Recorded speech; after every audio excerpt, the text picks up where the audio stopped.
When it comes to crash outs, few can compare to the one and only TK, who not only when it comes to crash outs, few can compare to the one and only TK, who not only crashed the goat, he did the race. Nah, he was one of the first original Goofies. He is the original Goofy, folks. You know what I'm saying? An OG, original Goofy, because he one of the first people to catch a body, then make a song about the body, and then go on the run from the body. Nigga, what you thought you was finna? You thought you was finna? What you thought was finna happen? Just recently, the 24-year-old was sentenced to forever. And he only 24. Well, not literally. But by the time he's eligible for parole, he'll either be dead or close to it. And in this video, we're going to break down TK's infamous case, along with a series of unfortunate events that left a 16-year-old in a cell responsible for live from the gates of hell. Free me. No, ain't no free you. You holding people. My thing is, gang, you in jail fighting for your life, and you taking pictures like this and posting them. That don't make no sense to me. You still waiting on trial for the judge to give you a life sentence, 10 years, 15 years, whatever. You in here fighting for your life, your freedom, and you taking pictures like this. You're a Goofy. Your brain cells is something wrong, gang. Something ain't right. Kevin Beverly, who went by the name KD, was a Compton Crip, while Jolena McIntyre, who went by the name Nina, was a Long Beach Crip. Okay, then. The two would meet in high school in the early 90s. These and in the year 2000 parents would have a baby named Tamor McIntyre, who would later be known as TK. Oh, okay, so he had two gangsters, so that's why he thought he was gangster, because he had two Goofies for parents. This bitch out here throwing up Crip with a blue, like, man, what do y'all got going on? His father would wind up in prison, while his mother was in and out of jail struggling with addiction. There you go, TK with addiction. Like that, he's a crack baby. Do your homework on crack babies. I told you his sales all wasn't right. Out of foster care, where he'd suffer abuse along with his siblings. Something wrong with him. He'd be returned to his mother, only to be taken away again as she went back to jail. Back to jail, that's your damn This cycle shame. would continue as TK moved from Long Beach, California to Las Vegas, Nevada. His mother would be arrested again, finding herself in a new jail, while TK in a new home. It wasn't until his father's release from prison that his father would move the family down to Arlington, Texas. Okay, they moved to Texas. Reunited with his father and relocated to a more suburban environment, you'd think TK would finally have a chance to thrive now that his family was back together. How? You got a crash out for a dad that been in jail for years. You got a crackhead mama who go back and forth to jail. He was set up to fail from the day he was born. He was born from two Crips. Yeah, the one Crip, like, okay, if the dad was gangbanging and he had his baby by a schoolgirl, you got a chance. But if the dad is a Crip and he got a baby by another female gangbanging Crip, oh, ain't no chance in hell. But by now, TK was claiming his mother's set, Baby Insane Crip. TK wasn't old enough to have been put onto the set in Long Beach, meaning he wasn't officially jumped in. But who could tell TK he wasn't official? He in Texas. Came from a Crip family with both parents still actively banging. In Texas, TK would take up an interest in music before finding himself wanting to become a rapper. TK would become a member of Daytona Boys, a rap group with his two friends, Eric Johnson, who went by the name Santana Sage, and Jalen Bell, who went by the name Pimpies. Two Goofies. Building up a local fan base, things took a turn for the Daytona Boys in 2016. That was 26. That's Sarah crazy, was gang. the designated driver for her friends on New Year's Eve. She attended the University of North Texas and was enrolled in the radio, television, and film program. Pulling up to a stoplight, another vehicle pulled up alongside hers. The other vehicle contained multiple males who began making derogatory comments to Sarah and the other females in her vehicle. A male in Sarah's car defended the females, and that's when gunshots rang out. Sarah Is this the murder case that he fighting right? That he just got locked up for? Was shot in the head, lost control of the vehicle, and hit another car before crashing into a pole. TK, who was only 15 years old at the time, was later identified as being in the suspect vehicle. I want to put y'all on to some of the easiest money you'll ever make in your life. Freecash.com is a website that allows you to literally get paid hundreds of dollars just for playing video games on your phone. All you need is an email and a password. Follow the directions on each of the campaigns and you can earn at least $100. My personal favorite game to play was Sunrise Island, and when I clicked on it, they had a $370 bonus. I got $370 just for playing a video game on my phone. On average, it only takes about 17 minutes for most people to start earning money on freecash.com. So if you need some free, easy, extra money, go to freecash.com, click the QR code right here, or go in the description below and start getting that bag. You did? Right. This would be the first murder he'd be connected to, but he never faced charges because he didn't do it. Instead, a 21-year-old Marine named Eric Johnson was taken into custody at his base and later arrested for killing Sarah. Do you see what I meaning when I say goofies with guns? These is a bunch of short yellow bus kids with guns and drugs, folks. They're not gangsters. They just slow, short yellow bus kids. Because I'm tired of hearing stories about stuff like this where it's like, gang, you can't even say what you did was gangster. You pulled up on a white girl at nighttime in the suburbs. You pulled up on a white girl, said something crazy to her. The dude said something back, so you popped the girl in the head. That's not gangster. That's not sad. That's not what's supposed. That ain't supposed to be what's going on. I ain't heard about nobody's you got locked up for doing nothing to your ops, but you did something to a white girl in the car. They not gang. They just goofies with guns. Short yellow bus kids with guns. Folk, y'all need to do some type of psychiatric evaluation before you let a nigga pull a trigger, folk. Stop letting these goofies get guns, man. What the hell is going on? Senseless and tragic. Yeah, just there stupid. Are so many things Clay and Gloria Muchlechner could talk about right now. Couldn't go to sleep. All I could think about was her and this just horrible thing that happened to her. She did not deserve it. At all. She didn't do nothing. But they say Sarah would want them to smile. Hers was infectious. She's never met a stranger. She was always nice to people. She would talk with them. Just like her grandpa Bloss. And no matter what, think of what they had, bogus as hell. not what they lost. We're all gonna miss her. This bogus as hell. I don't care what nobody say. This is the bogus as hell. Some people don't get to have their kids 20 years, so we have to be blessed with what we've had with her. Time spent. Jurors found Eric Johnson guilty of shooting Sarah Muchlechner on New Year's Day back in 2016. The Denton County District Attorney confirmed on Twitter that Johnson will be eligible for parole based on the sentence after serving 22 years of the 44 I mentioned.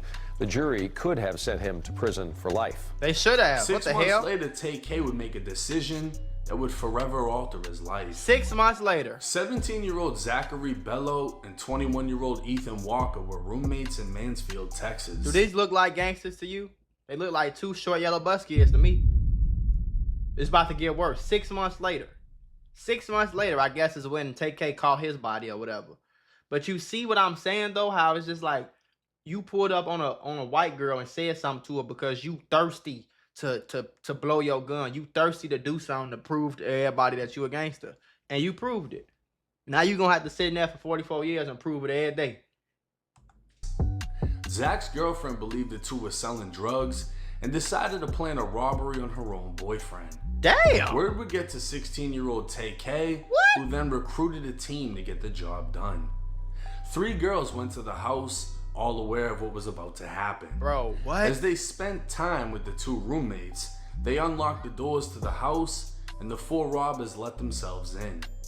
Over the next few minutes, Zach would be hit in the head with brass knuckles and shot in the shoulder. What did you hit him? What did you shoot him for? You see what I'm saying? Like, I'm gonna stop pausing it, but how slow? Short yellow bus kids. If you came in here to rob somebody, put the gun in their face, take them down and leave. I get robberies.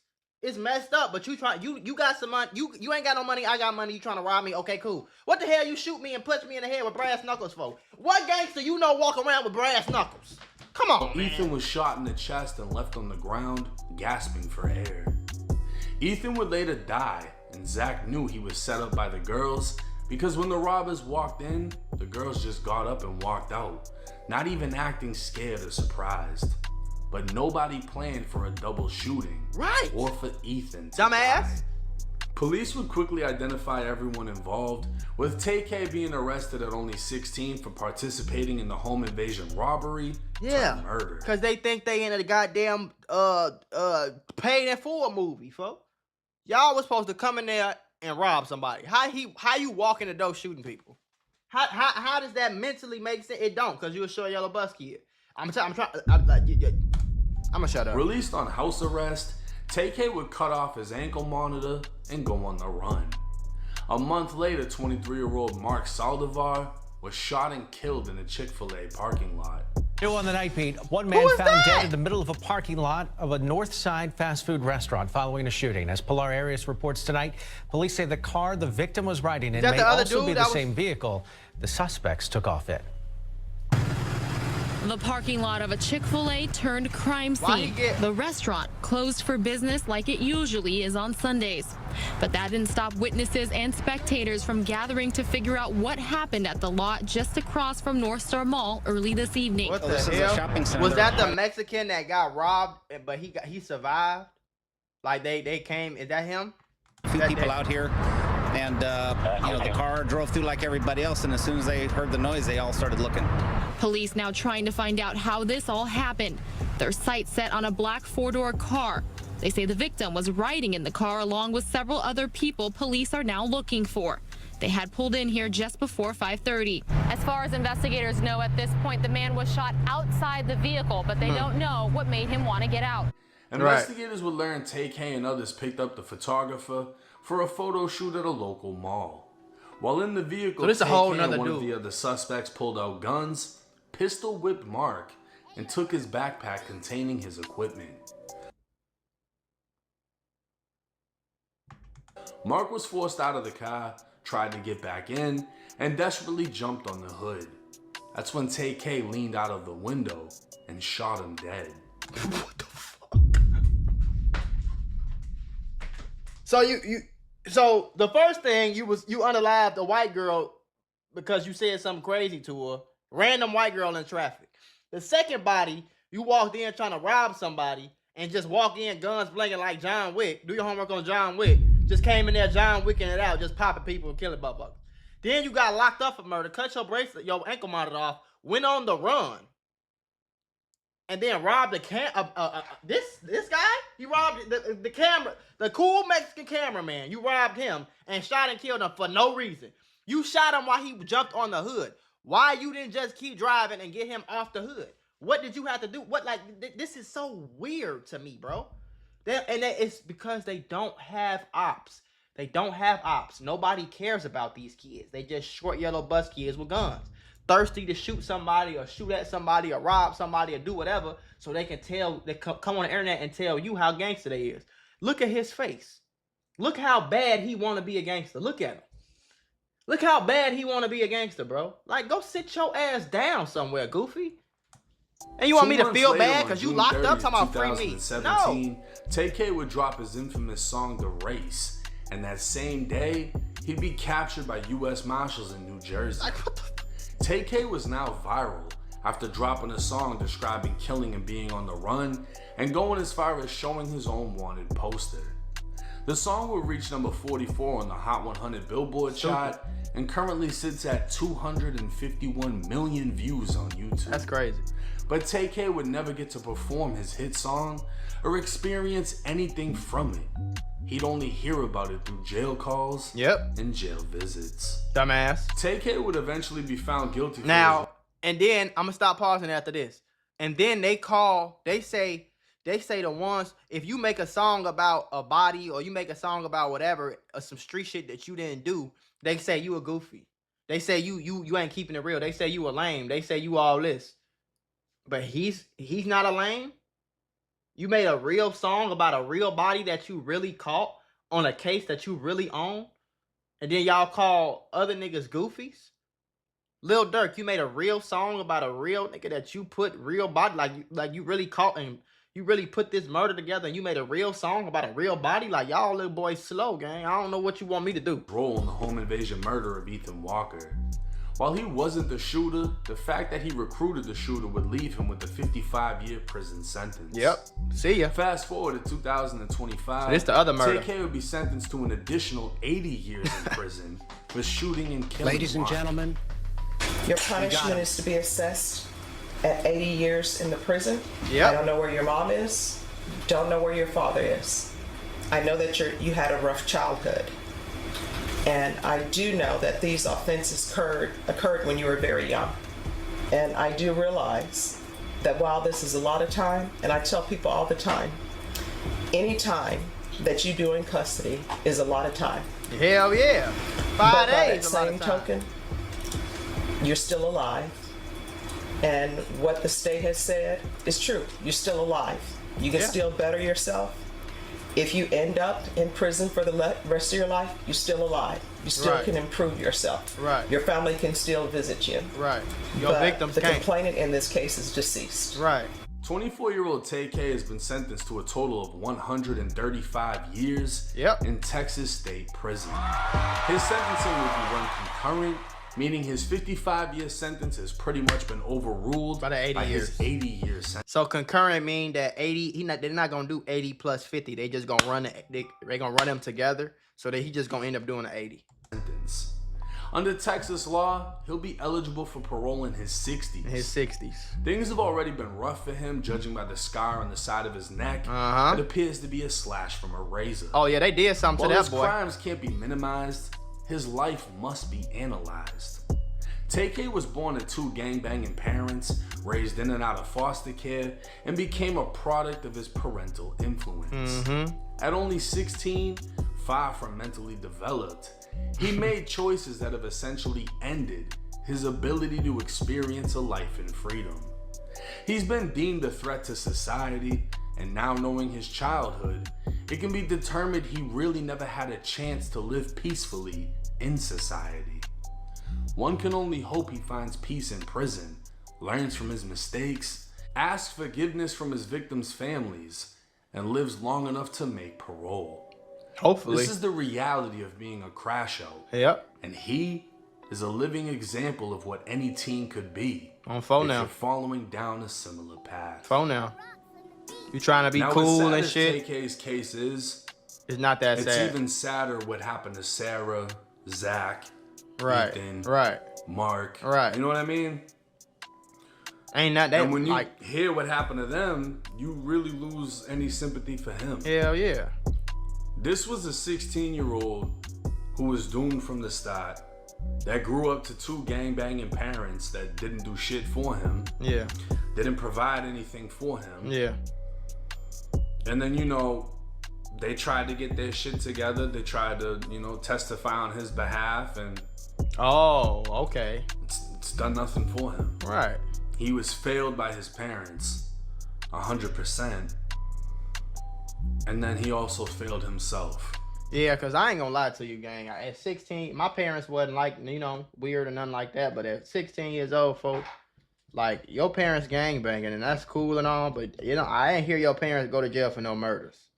So if your parents were selling drugs and you start selling drugs, then I say that. If your parents was robbing people and you start robbing people, or you was arrested for robbing somebody, okay, cool. Your parents ain't catching no bodies, bro. Your parents ain't, you feel me? Like, you should be smart enough to know that you should not be in the car with a nigga that's shooting a white girl. You should be smart enough to know that you already robbed the cameraman. He jumped on the hood of the car. Why did you lean outside of the car and unalive the cameraman? You should be smart enough to know we going in here to rob this person. We're not going to shoot him. We're going to rob him and leave. At 16 years old, you supposed to know all that, gang. He wasn't 9, 10, 11, 12 years old. Which means he went this whole time, 9, 10, 11, 12, 13, 14, without catching no bodies. He wanted that slowfo. He was thirsty. He wanted to be cool. He wanted to go back to the hood and people be like, yeah, TK really like that. Oh my God, yeah, he wanted that shit, and he got it. This is what it gets you. Ladies and gentlemen, we got him. FBI, open up!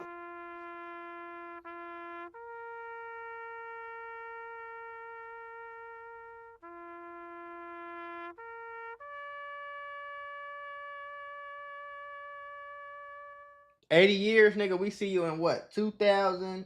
Damn, nigga, it's gonna be 2100 by the time you get out. Woo! 2105. Shit.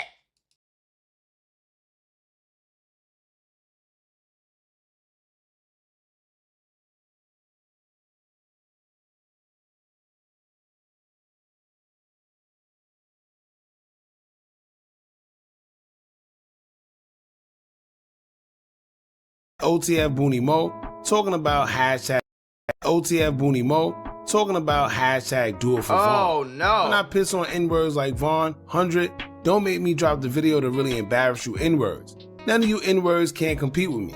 Hashtag slide OTF Booney Mo talking about hashtag do it for Vaughn. Oh no. When I piss on N-words like Vaughn, 100, don't make me drop the video to really embarrass you N-words. None of you N-words can't compete with me. Hashtag slide for Vaughn before going to the studio making diss songs. 051 kiddo get like that while you out of town ducking your ish. Tell @Big Duty Low get his ish back too. I give him to the end of the summer.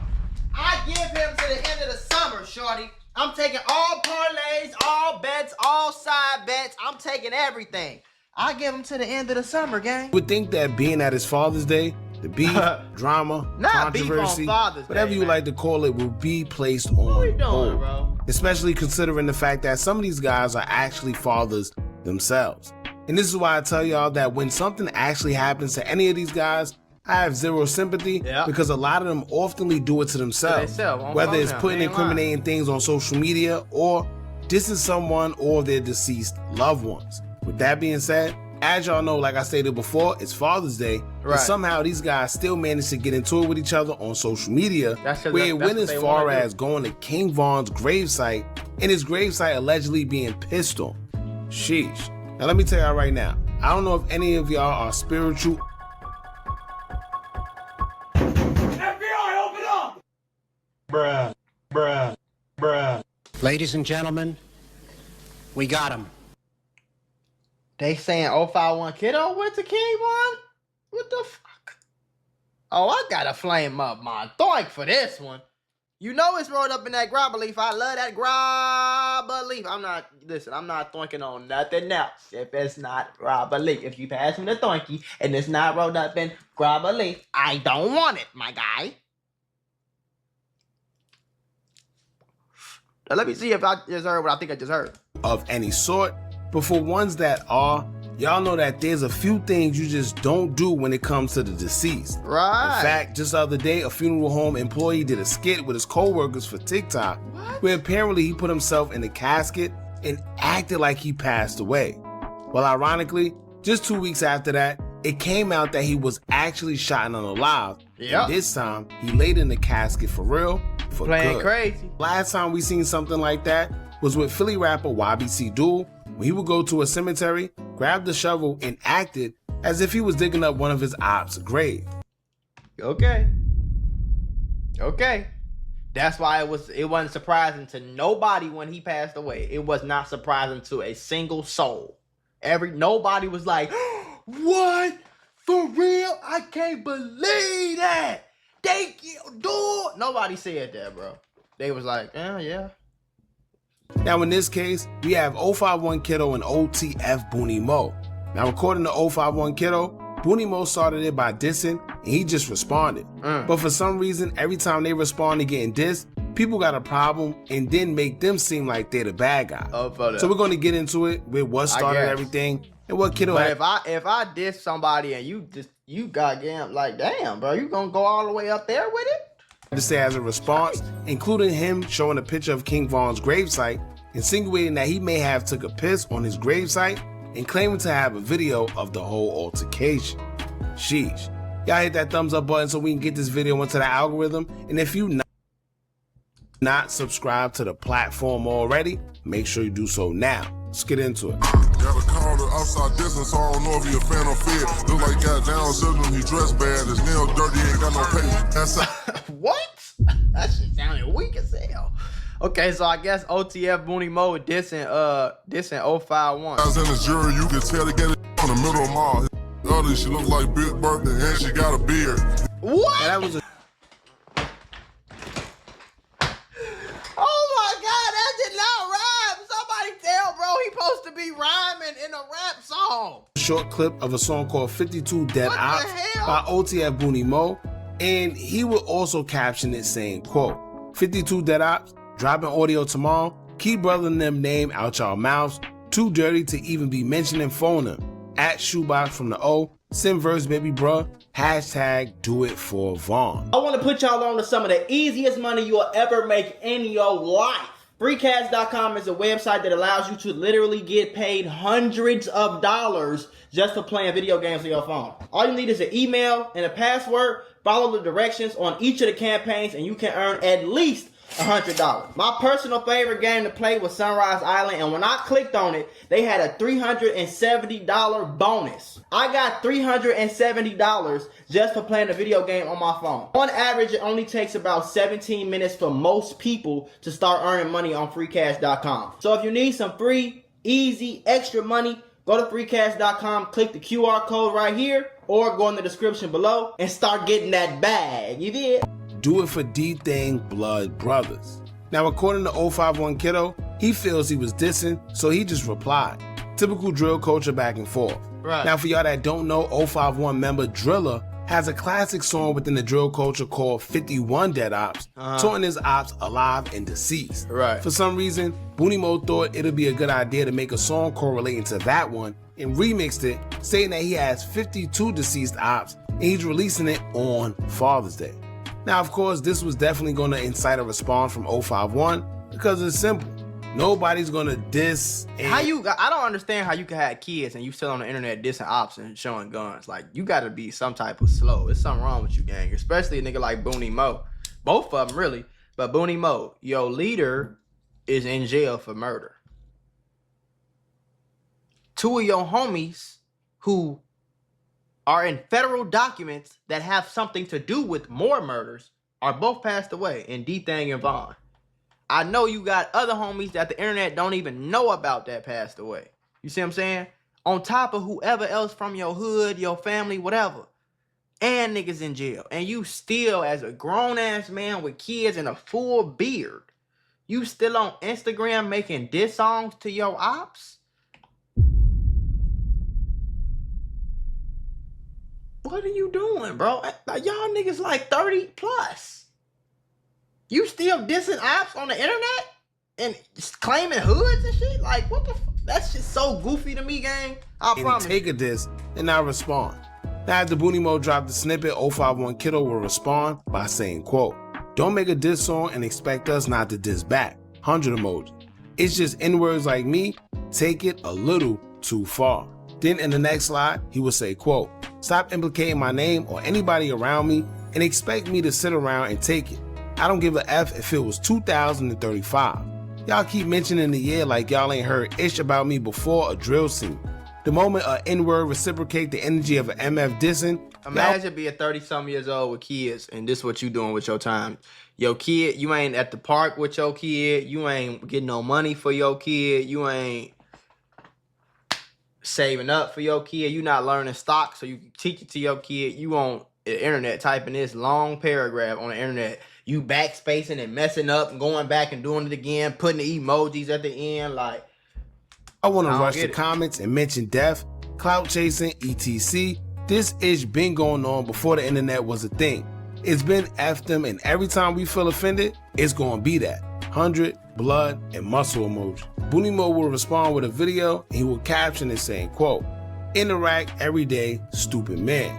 Now, Kiddo will respond by posting a picture of King Von's grave. He will caption it saying, quote, at OTF Booney Mo, talking about hashtag do it for Vaughn. Oh, no. When I piss on N-words like Vaughn, 100, don't make me drop the video to really embarrass you N-words. None of you N-words can't compete with me.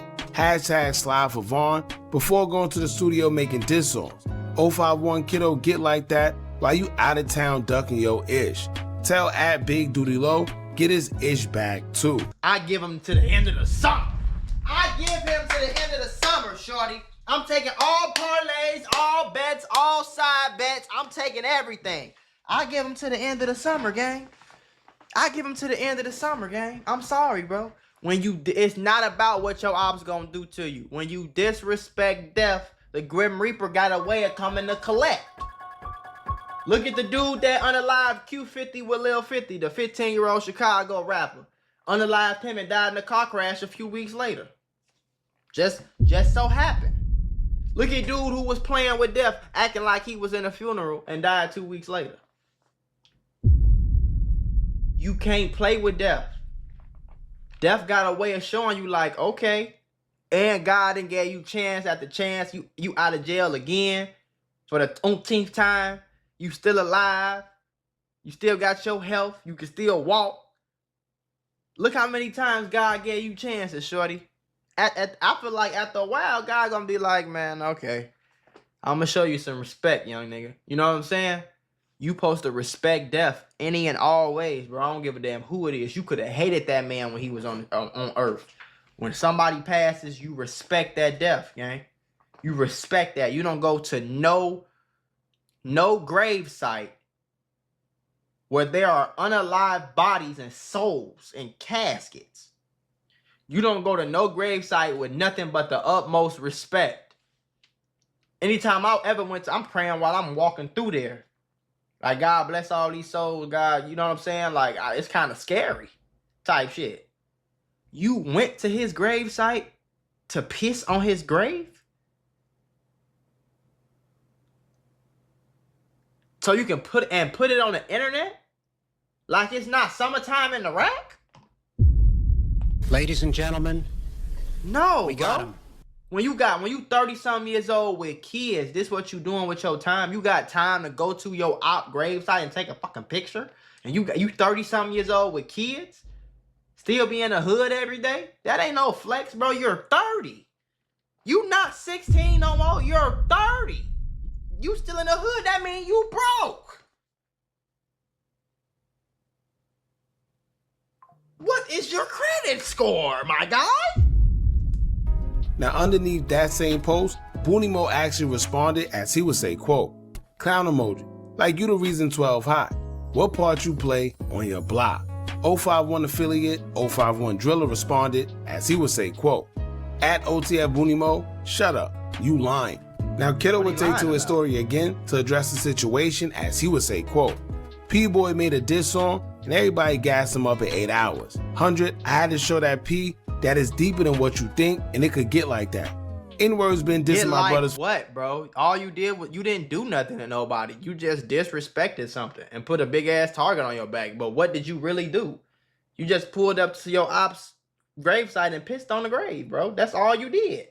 And recorded it, bro. You didn't really do nothing to nobody. What you mean it get like that? Like the whole game y'all playing is just goofy as hell. I get it. I'm saying they both goofy. But damn, you gonna take it all the way to the goofy part? And then the niggas think they get on Instagram and they be thinking this shit is cool. Posting the Fulio song. We seen what happened to him. Doing the same shit you doing. Y'all, man. For years and still dissing, get it, gang. But it's a problem when I do it. I don't get it. Like, I'm gonna stop pausing it. But why would I sign up for a job? I would sign up for some shit. Sign up for a life where I'm gonna be broke.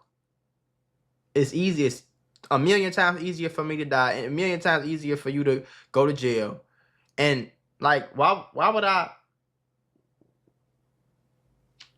sign up for that shit?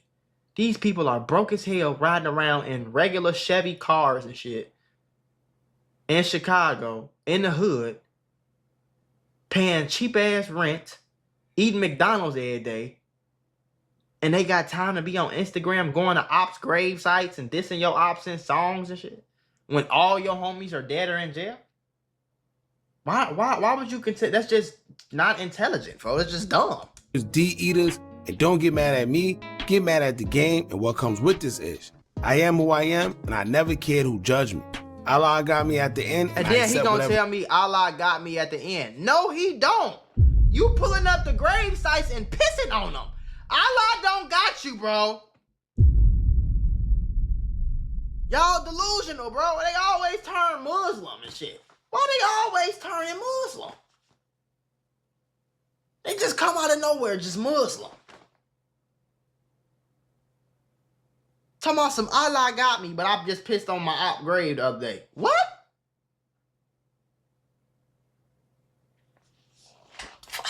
Fucking domestic terrorists, that come with this ish. Now, I can't lie, I do have to agree with him on that one, because a lot of times we do see, whether it's OTF or O-Block and them guys sending sneaky threats. That's just as lame, though. I ain't saying like that. Y'all just as lame. It's just another 30-year-old with a beard on Instagram doing the same lame shit. He don't get no passes because he OTF and he's cool and Lil Durk is really clouded up. All that shit goofy. When Kiddo or any of them actually say something back, they always resort to it being 2025. And I'm not gonna lie, we even did that a couple times, right? But I also had to realize that at some point in time, just because you have a bigger voice, don't mean that people can't respond. True. And you never know how people respond to disrespect. Right. You can't punch somebody and determine how they're gonna take it. Right. Like, perfect example, if somebody trying to fight and then next thing you know the other guy shoots him, you can't say, well, you wasn't supposed to shoot him because he hit you. Right. Well, everybody respond differently when it comes to disrespect, period. Some people calm, but some people take it far. Yeah. But at the end of the day, like I said before, you can't determine how somebody responds to disrespect. That's why you. It just is what it is. Just don't. Now, in the last slides, when he will allude to him pissing on King Von's grave, and even stating that he has a video of it himself, he would say, quote, "Drillino, 100 emoji. Don't make me drop the video. Mark my words. Keep talking, and I'm gonna drop the video pissing on his ish." And what is that gonna do? What is that gonna do, bro? Even in the other slide, he said, "I'm gonna drop the video of me peeing on his grave, and really embarrass y'all." How is that embarrassing them? You getting a bunch of likes and views. Those are people who want to see how long it's gonna take for you to get unalived, bro. It's a game to them. It's a TV show to them. They don't really care about you for real, bro. You do know that, right? They're just fans. The wicked one. Now, aside from all that, here's the part that I'm confused about. If you remember when Durk had the concert where he was pushing peace before he got arrested, right? J-Mane recorded the phone call he had with Lil Durk, and Durk stated that whoever is not with him pushing peace, he's not having them around, and he's basically cutting ties with them completely. Now, here's a question. Is he going to continue having Booney Mo around? Because if he's still making diss songs and getting into it with the ops on social media, I don't think that's going to be a good look for Durk. Man, Durk ass ain't worried about that. Durk ass need to be fighting that Fed case where he been denied bond for 3 murders and another murder for hire and some more shit. So he got enough to think about right now than Booney Mo. But all this shit goofy, if you ask me.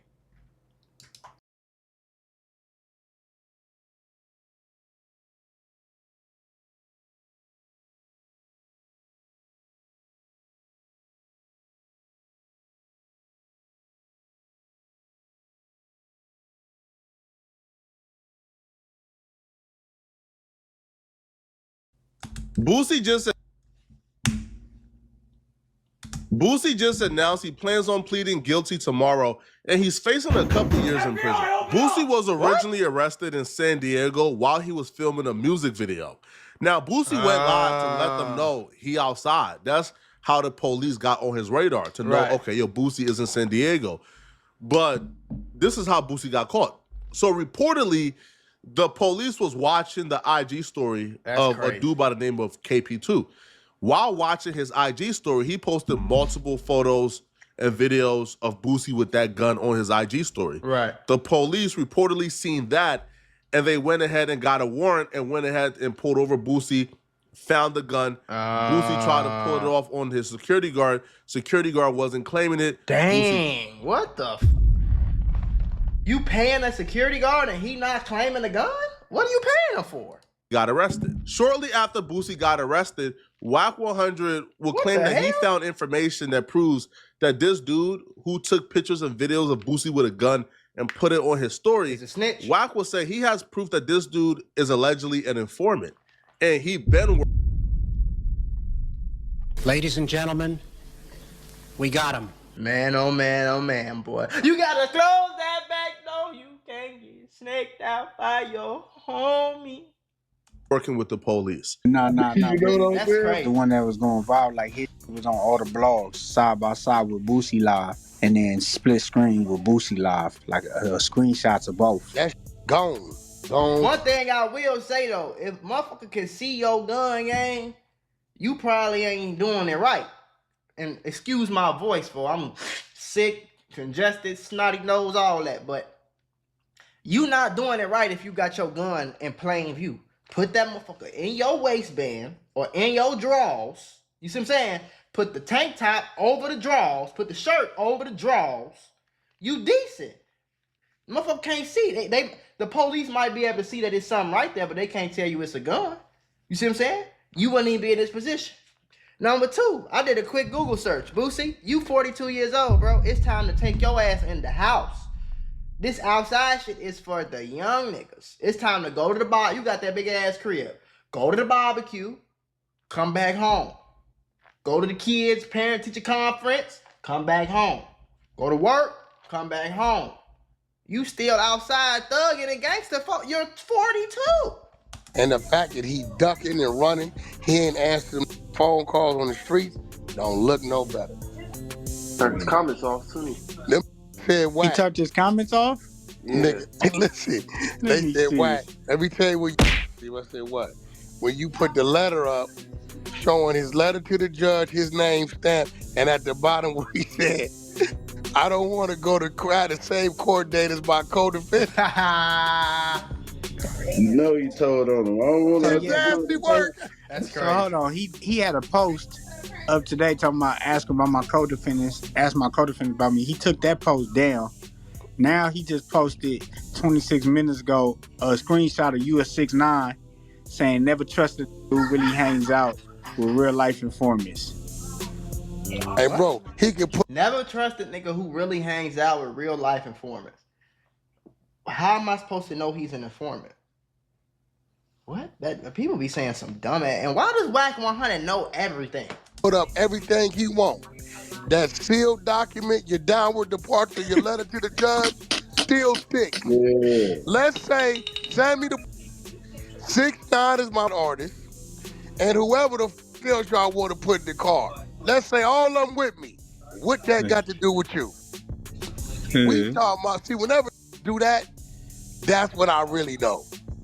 We gonna trust his paperwork though. That's what I was saying. We gonna trust his paperwork. It was crazy. We still ain't read the real rule on it. Mickey over there getting all this together. Oh yeah, nah, he trying to get some little. He got some little blogs. Hey, listen to me. He's running right now. He's running like a. The judge kills him. Oh yeah. I don't know how they did it or where they found this from, but they found a letter that this dude apparently wrote to the judge, asking the judge for a separate court date because apparently he was allegedly cooperating and snitching. Like it's weird. So he has that in his history. So if he has that in his history, right? If he allegedly has that, is it a coincidence that this will be the same dude who was just recording Boosie with the gun in his back pocket and posted it publicly? Right. I don't know. But apparently the police seen all of that and they used that to apparently pull over Boosie and arrest him for this gun. Now, my question is, they say he was in San Diego, right? He's from Louisiana and he lives in Atlanta.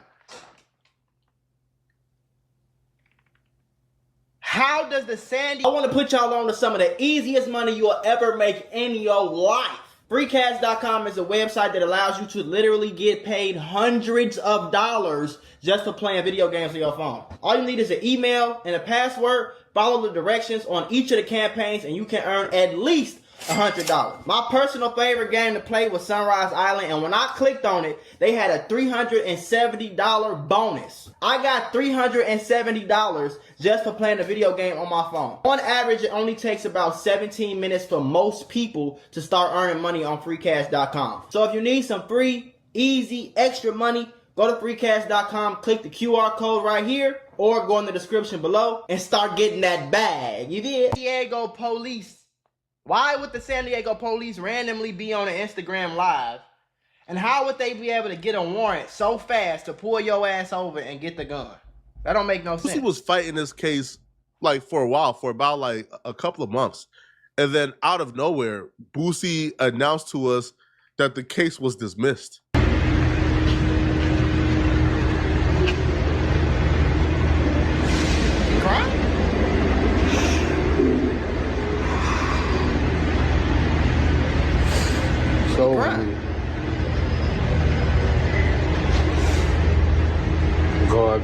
sucker ass. Hate me.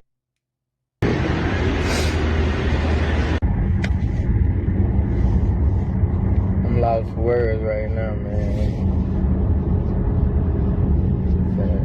Take me a trip across the country, bro. Go to about 3 different countries. God good, boy. He'll make a way out of no way, bro. No cap, though. He ain't lying about that shit. That nigga love me, bro. Finna take me a trip, bro.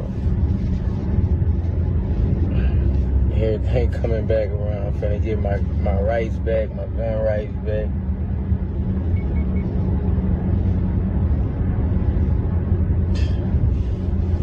My bond money back. My bond money back. Oh, fuck out. Get paid, y'all get paid. But if he's saying it's... I'm grateful, bro. He's saying the case over, so what are we talking about? Thank you, God. Boosie was crying because he didn't want to leave his kids. Right. Because after he was arrested, he apologized to his kids, right? Because he felt like, yo, man, bro, I'm too old to have to go do 5 to 10 years for a gun case and leave my babies to raise themselves. But people like Charleston White didn't want to see Boosie cry, didn't want to hear it, and they called Boosie soft. They said they thought Boosie was gangster. Why is Boosie now crying over a damn gun case being dismissed? Say, y'all, I heard Boosie got out of jail crying yesterday. I heard Boosie got out of jail crying. This is what I be saying about nobody is a gangster, bro. You could be a gangster all you want to and say all that shit you want to, gang. Nobody is a real definition of a gangster is nobody, bro. Everybody gonna cry. And don't nobody want to go to jail. Don't nobody want to die. It's just a weird, it's like some weird fallacy that everybody want to get on the internet and act tough like they bulletproof. They don't care about going to jail. They don't care about dying. They'll kill you in an instant, all this. Man, people, we all human at the end of the day, bro. Like, motherfucker need to chill out, twin. I've been on my knees. Man, I thought you were gangster, Boosie. I thought Boosie supposed to be gangster. Man, that nigga got out of jail crying, man. Say it's too early in the morning. You can't blame niggas for laughing. Did Boosie get out of jail crying, talking about he was praying all that gangster shit? Sereno said. Boosie's case was originally dismissed because they filed a motion claiming the charge was unconstitutional. Boosie was charged with felon in possession of a firearm. Right. Now, they filed a motion because earlier in that year, the Ninth Circuit Court ruled that it was unconstitutional to issue a blanket ban on felons. The court ruled that people who committed nonviolent offenses still has their right to the Second Amendment. Boosie was convicted only on distribution charges for marijuana, so he don't have a violent crime history. Now, the prosecutors... I thought he went to jail for murder, though. Oh, but he beat the charge, so I guess they can't say he did it. Fought a similar motion by another defendant in another case, and they beat it. So they could have very well beat the Boosie motion to dismiss, but they just never responded back or opposed. Right. So the judge dismissed the case. So Boosie thought he was in the clear for good. Prosecutors refiled charges against Boosie. Damn. Boosie and his team of attorneys filed to dismiss the second charges, claiming double jeopardy and claiming it was vindictive prosecution. They claimed that because Boosie filed to get his passport back, the prosecutors, they filed charges to punish him for filing to get his charges back or filing to get rid of the hold on his passport. So, but apparently the double jeopardy was denied because the judge is claiming, bro, we dismissed it without prejudice. So they are still in there. If you dismiss it without prejudice, for everybody that don't know what he's talking about, if you dismiss it without prejudice, they can bring the charge back if it's still in the statute of limitations. The statute of limitations means that you have 7 years after you commit a crime for most crimes for them to charge you. If they don't charge you in 7 years, they can't charge you. Double jeopardy is, this for everybody that just don't know. For double jeopardy is when they charge you for something, they find you innocent, and then they talk about you coming back to court. They can't do that. But if they dismiss it without prejudice, they could do that. You see what I'm saying? Right, to file these charges again upon you. And apparently they filed an additional charge. So the first charge was just felon in possession of a firearm, but they add another charge, which is being in possession of a firearm with drugs or near drugs. So the court document says this is a status on this matter. Previously, counsel for the defendant has filed motion to dismiss, both for double jeopardy and vindictive prosecution. The court had already denied a double jeopardy request. I continued over the vindictive prosecution with direction to counsel to file a more fulsome memo on that. That did not happen. The government did file their own response to it, and in light of the government's response, and because counsel is not pursuing this, the court is denying that motion to dismiss, which honestly is embarrassing as F. Yeah, that's bad. This man came online crying, shedding tears, thanking Jehovah, talking about how his enemies who pray for his downfall was put to shame. Yeah. How you gonna lie on God like that, homie? Yo, bro, this man clowned Charleston White. He clowned everybody, bruh. Right? Who spoke on this subject just for him, to make God ashamed, bro. He said, yo, this was the work of Jehovah. God is looking down upon him. God really F with him. He can't lose. And then 4 months later, he's being charged again? 4 months later, it's crazy. Now, credit to him. He's been trying everything in his power to get this case dismissed. Boosie has called upon Trump after saying F Trump, by the way, which they all do it. Diddy said F Trump in multiple interviews. When he got jammed up by them folks, the first person he called was Donald Trump. In the case of Boosie, they recharged him. His motion for double jeopardy got dismissed. Why do they always call Donald Trump? I don't understand that. Why do they always call Donald Trump? This is what niggas be saying, like, I thought you was a gangster. Go do that's what gangsters do. They die and go to jail. Go to jail. Go do your time. Why you calling them motherfuckers begging and shit? Go do your time. Fight the case. You get charged, found guilty. Go do your time like a gangster.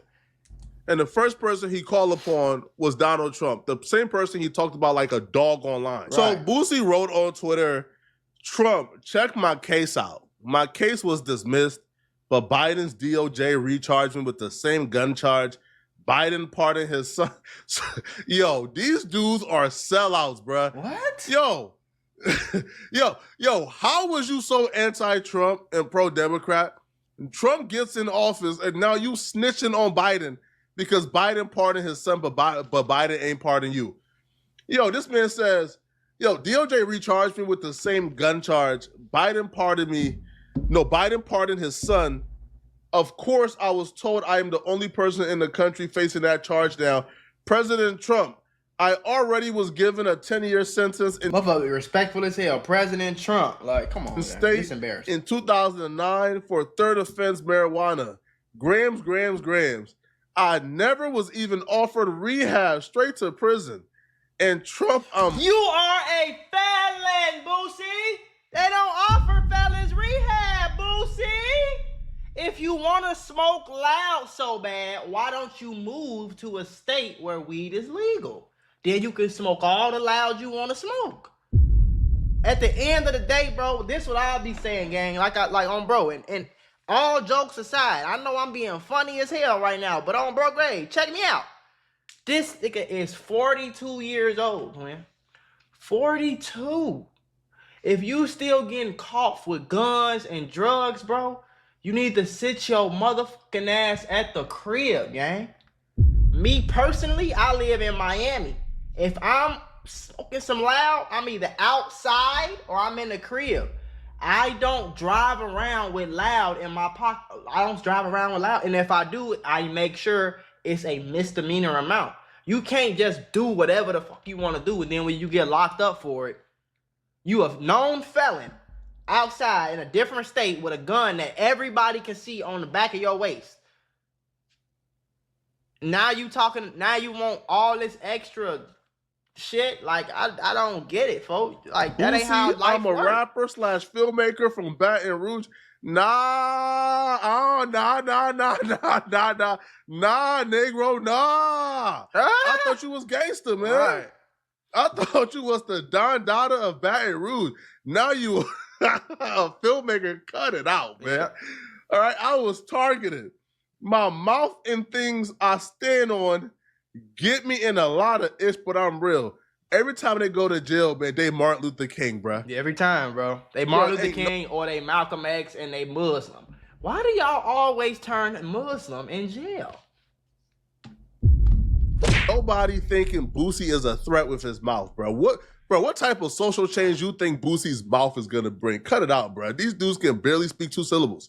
My lawyer, Megan Blanco, can explain this case. She knew the charges and against you were bad. What? I don't know. Yo, you was addressing the president and you got all type of typos. Bro, this right here is incoherent. She knew the charges and against you. Oh, okay. So you doing some more bootlicking. So she knew the charges against you were bad. She even spoke about it on the radio. This man say, hey, Trump, my lawyer is on your side, man. Pardon me. All that bootlicking and begging to Trump didn't work. Hell no, it Trump ain't probably work. seen that request and said, get out of my face, bro. All of y'all. And I'll be real, if Trump was considering pardoning Diddy, I would probably think that Boosie would probably get one. But for what? Like, Trump don't really got like anything Trump to ain't gain, got nothing to right? gain. This is Trump's second presidency. He can't go back to being a president after this. It's over. There's nothing he's gonna get by pardoning any of these rapper niggas. It's over with.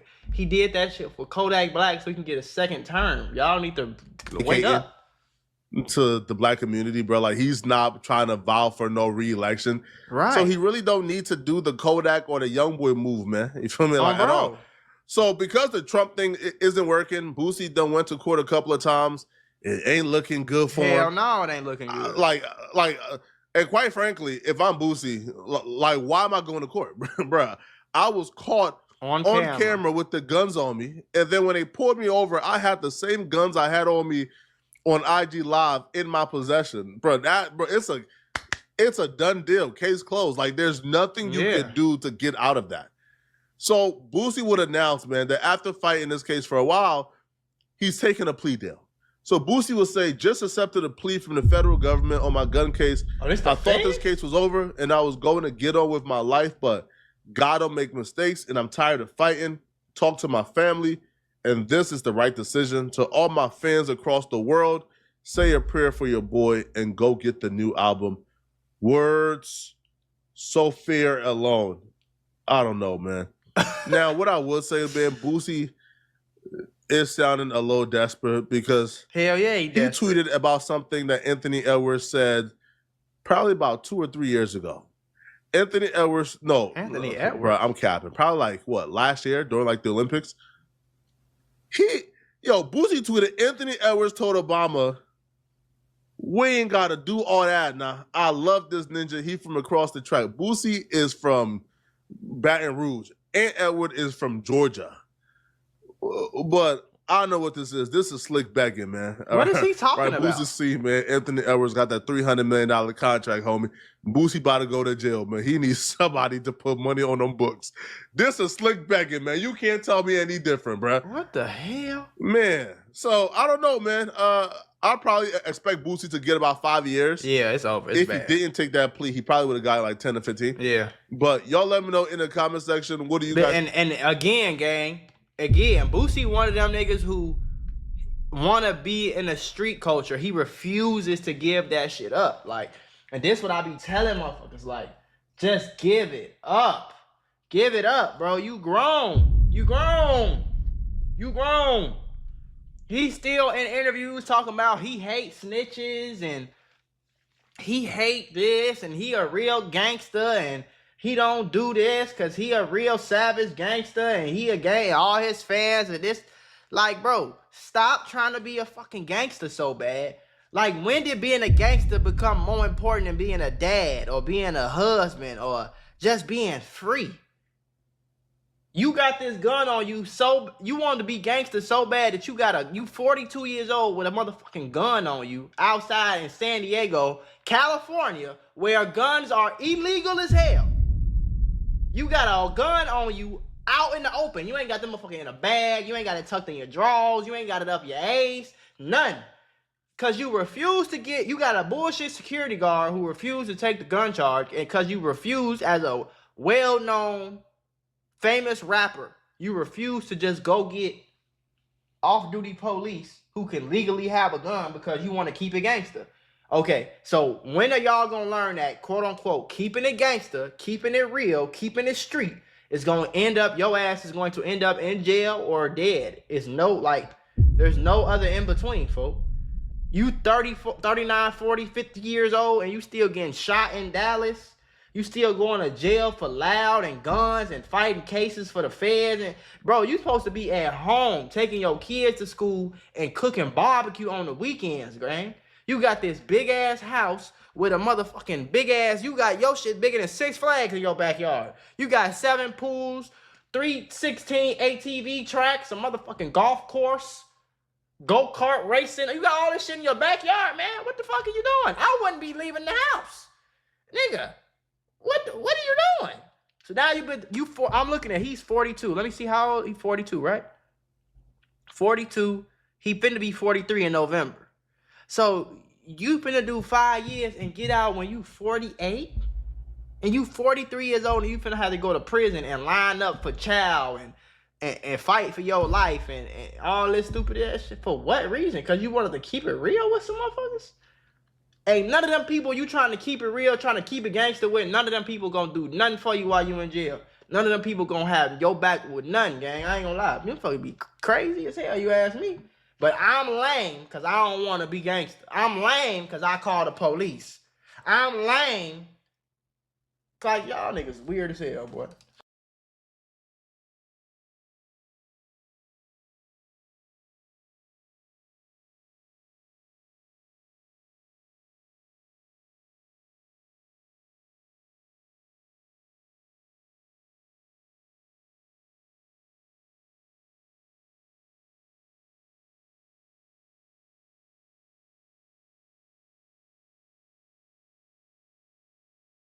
When Kendrick Lamar best friend and manager Dave Free confronted DJ Academics at a Kendrick Lamar concert in Detroit. Oh. Why exactly was Academics at a Kendrick Lamar concert in Detroit? Right. So y'all know so Kendrick Lamar and... When Kendrick Lamar best friend and manager Dave Free when Kendrick Lamar best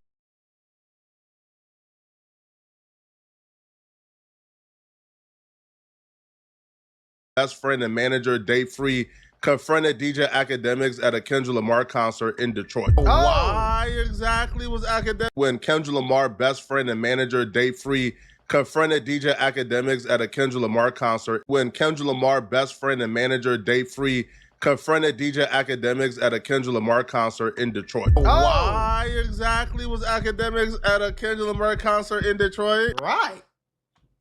So y'all know so Kendrick Lamar and I guess DJ Academics probably was talking shit.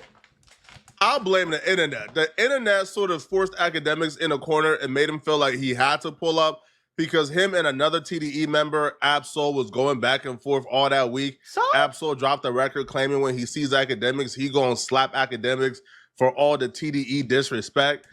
Academics, you are not a gangster, bro. It's okay.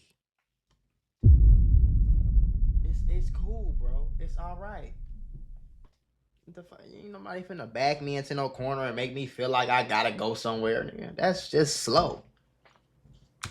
Acrid spotted back on stream. Let me flame my thoink up. This is gonna be a stressful type video. I got this thoink gets rolled up in that grabber leaf. I have officially found the holy grail of all thoinking. If you are thoinking, I'm talking about a smoker.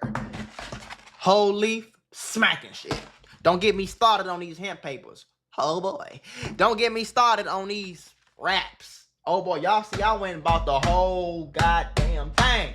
And I'm mad at y'all for not telling me about it. He's gonna pull up to one of the tour dates for GNX so Ab-Soul can see him, and he dares Ab-Soul to put hands on him. Ab-Soul, if you ever raise a hand at me, your last day on earth. Like what? When did this nigga start talking gangster like that? Boy, Nipsey, King Von, Pac, all of y'all gonna be having a good time. Stop playing, niggas. And you low-key just threw a little diss a little bit at everybody else? Talking about stop playing.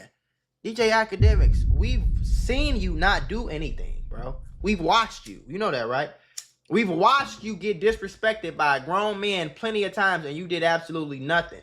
But when a girl say something to you, you in her face, swinging on her, yelling on her, spitting in her face, talking about how you do this, do that. Bro, Academics, you're not going to do anything. Nobody's scared of you, bro. Like you feel me, though? Get your goofy ass on. Stop it. We don't believe and I'm going to the GNX concert. I'm either Toronto or I'm picking another day. So you go, I'm gonna be there. And you I'm gonna say to that? You ain't coming to Jersey. You try to slap me. Ak made well on that promise and showed up to the tour date in Detroit. I don't like that Academics showed up because I feel like the internet cornered Ak into a lose-lose situation. Because these niggas get on the internet and when it start going back and forth and the trolls get in that comment section, the trolls get in that chat, it really get to these niggas. So they wake up every day like, man, I'm tired of these niggas. Niggas think I'm a hoe. They think I'm a lame. I'm a show. I'm Academics, the teddy bear. Rah. I want to put y'all on to some of the easiest money you'll ever make in your life. Freecash.com is a website that allows you to literally get paid hundreds of dollars just for playing video games on your phone. All you need is an email and a password. Follow the directions on each of the campaigns and you can earn at least $100. My personal favorite game to play was Sunrise Island, and when I clicked on it, they had a $370 bonus. I got $370 just for playing the video game on my phone. On average, it only takes about 17 minutes for most people to start earning money on freecash.com. So if you need some free, easy, extra money, go to freecash.com, click the QR code right here, or go in the description below and start getting that bag. You did? If you talk like this and then don't show up, it's a L. If you do show up, there's no win in that situation, no matter how it goes. Yeah. Even if Academics shows up with 30 people. They ain't getting in. It's still, like, you can't win in that situation. Right. It's a GNX concert. It's Kendrick Lamar and SZA. You got TDE members backstage. You got an security, entourage of police. probably 50. You got all the fans in the audience who is waiting to pack somebody out who disrespect Dot. You got the employees, the tour manager, their family, their friends. It's like, even if you go in there trying to hold it down and stand on business, bro. Not gonna go how you think. You think they gonna let you fight Absol? Absol is blind. They not letting you fight Absol the blind blind? homie, bro. Like, Absol is blind? So you're beefing with a blind guy. You said all that about a blind guy? This shit getting weirder and weirder as we go, bro. Bruh. What are we doing? They gonna pack you out. From the second Ak stepped foot in that venue, it was an L. It was an L. They had all the cards in their hands. Think about the scenarios. Ak says, hey, if Absol touch me, he gonna get sent to the pearly gates. It's a venue. No guns is being brought into that venue. Right, goofy man. You have no weapons on you. You just got your big ass belly and your Winnie the Pooh outfit, man. That's all you got. Fist. If Absol walks up and just slap Ak, pow, Ak is gonna fight back because he's probably not no punk. Wait a minute. How you gonna walk up and smack and you blind? But you're severely outnumbered. Now they could record it. Even, okay, if Absol don't fight you, which I think this is what took place, the best case scenario, which is they ran up on Ak to have a conversation. But how the conversation went gave leeway to Kendrick Lamar associates to then call up other media personalities and let them know that they marked out Academics, that they punked him, that they sunned him immediately after their conversation with Academics.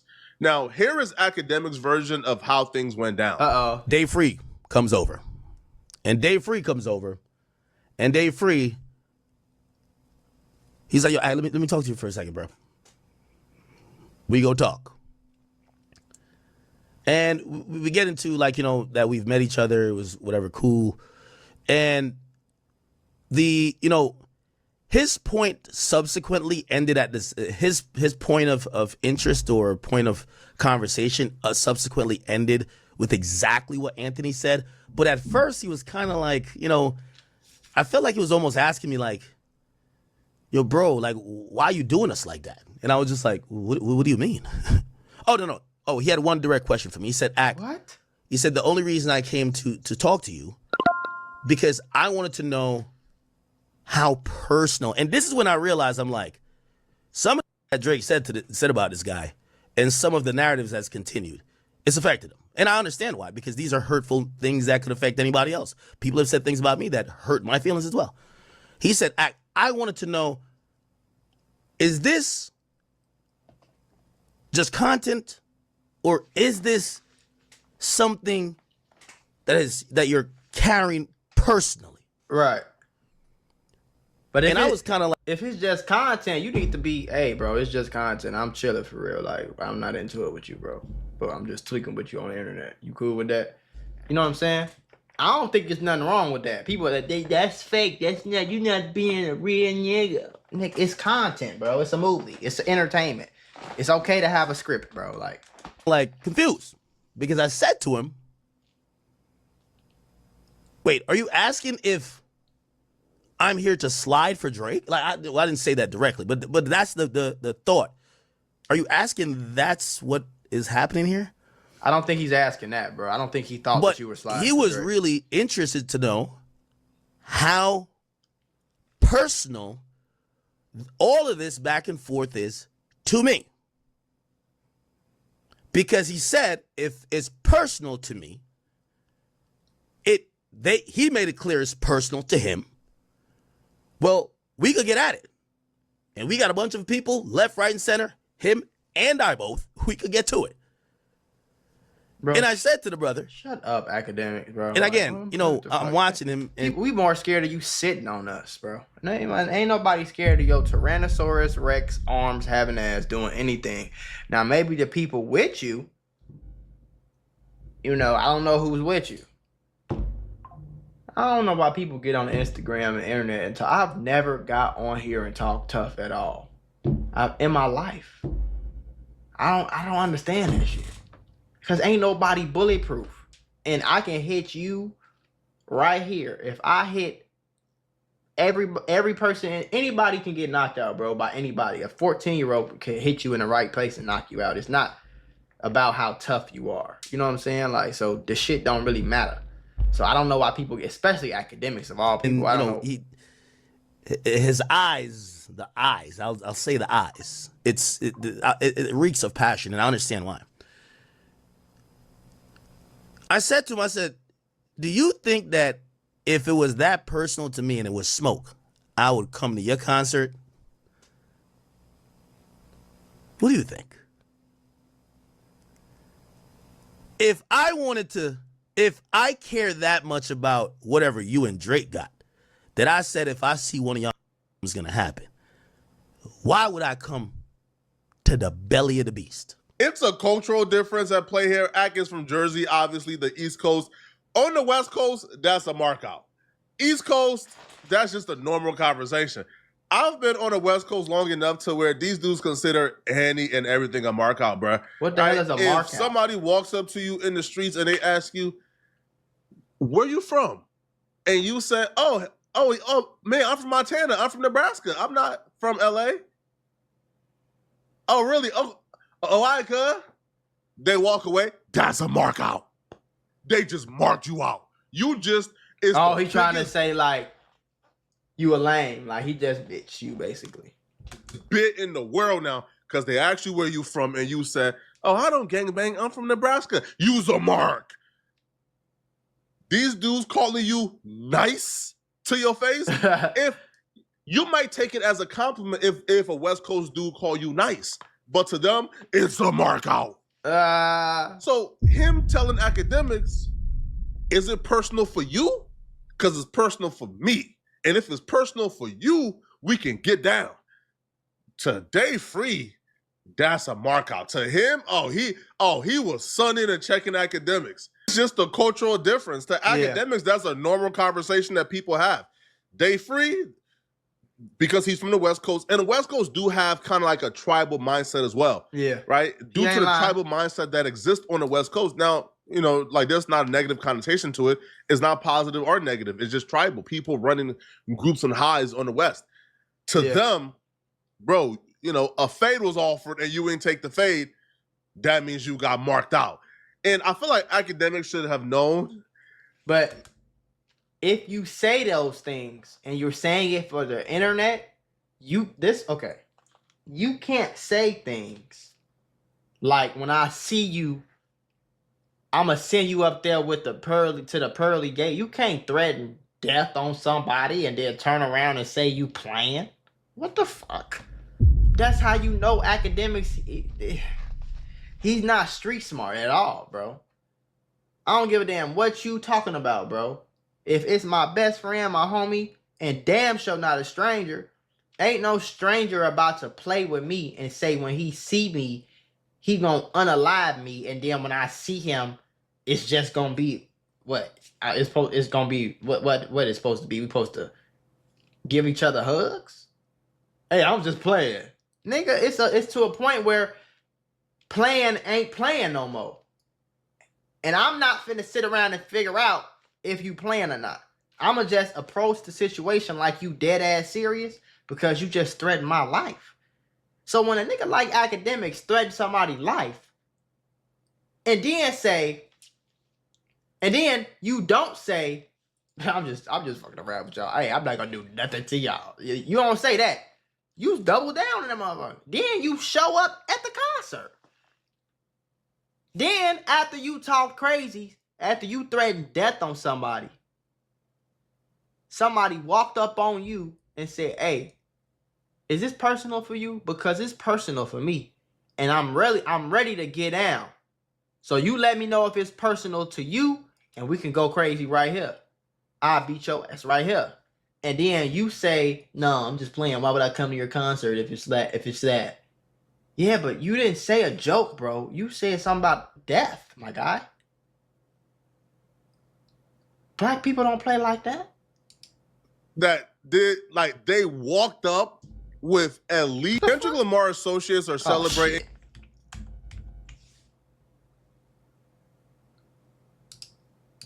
Right? Due to the tribal mindset that exists on the West, that have known that they walked up with at least some ill intention, and everything wasn't absolutely like genuine, and they wasn't trying to have a friendly conversation. Right. Because when they walked up, they brought somebody to record a conversation from the corner being slick.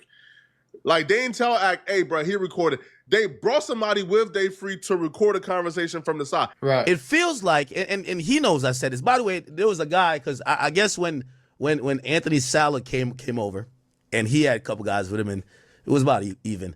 I think they doubled back, and they were like, yo, bring two more, and then bring in the court. I don't know. There was another, he's over there like this. He's over there like this. And I'm like, there's no need to record me. I tell the whole story, the whole truth, nothing but the truth. You can't record me. There's no need to record me. I'm the recording. I'll go tell the story. So if I'm acting, I peep that, I already know, bro. Okay, what did he say? Whatever he's going to say, they going to say some things to make me look away on this camera, right? Especially after the back and forth with Ab-Soul. So if they're already recording the conversation as they walk up to me, man, I already understand what it is, bro. I wouldn't have given no type of conversation, bro. All right, I would have kept quiet. Bro. All right. Again, if they would have swung on me, bro. But I'm staying quiet because any and everything you say qualifies for a mark out from the West Coast point of view. I know what time Dave was on. I know Dave. Feel me? I was raised with this. So I'm not watching this anymore. Academics, if you don't want street outcomes, don't talk street. Because whatever you say on the internet is still real life, bro. And if somebody doesn't know you, if somebody doesn't know that you're doing entertainment, they can take it any type of way they want to take it. Especially when you actually start talking about unaliving someone, bro. Yeah. People take that serious, dude. Like, seriously. So, stop joking. Stop playing.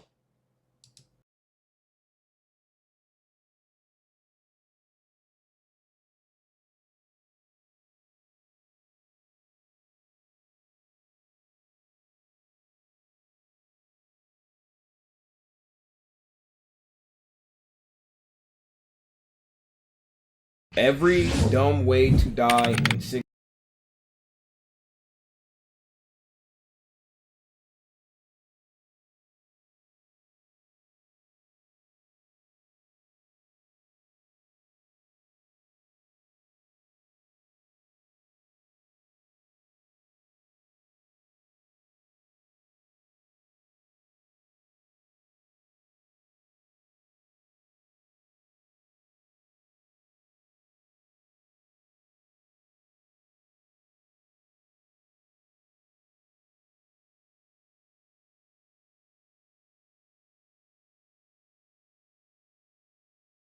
the worst torture methods in human histories, though, bruh. I expect to see the brazen bull on here. The motherfucker, they spread your balls apart and shit like that. I expect that to be on here and shit like that, though, bruh. Which I think gonna be on here. How would you like to be tortured?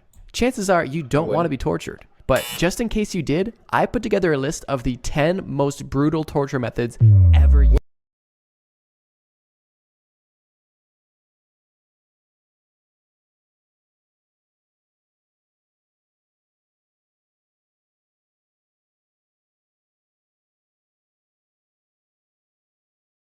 And always look out for your fellow co-workers.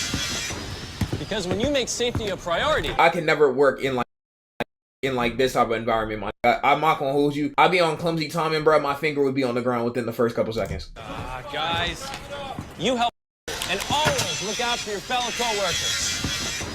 Because when you make safety a priority, I can never work in like this type of environment. I'm not gonna hold you. I'd be on clumsy timing, bro. My finger would be on the ground within the first couple seconds.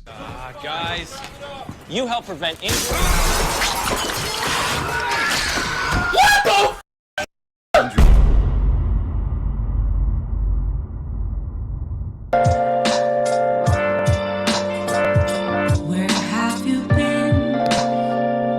Let's watch Morbid first.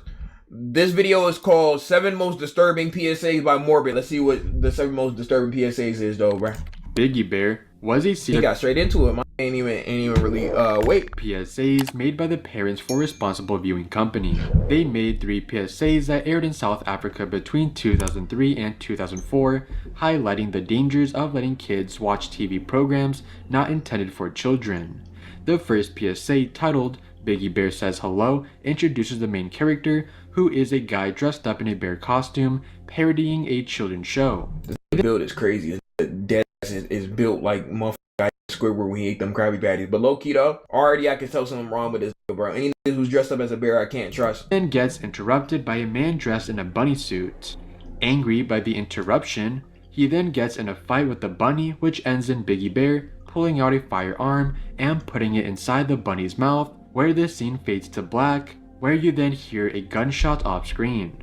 At the end, a question pops up asking, "What is your child learning from television?" Which is a message that pops up in all 3 Biggie Bear PSAs. Then you couldn't have done that in a motherfucking different way, man.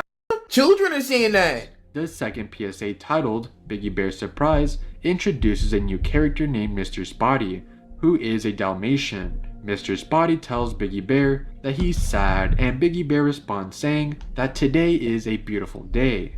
In order to cheer up Mr. Spotty, Biggie Bear pulls out some substances in order to get him high to make him happy. Gang, what the? This is not for kids! Safe, and Biggie Bear replies stating that everybody does it.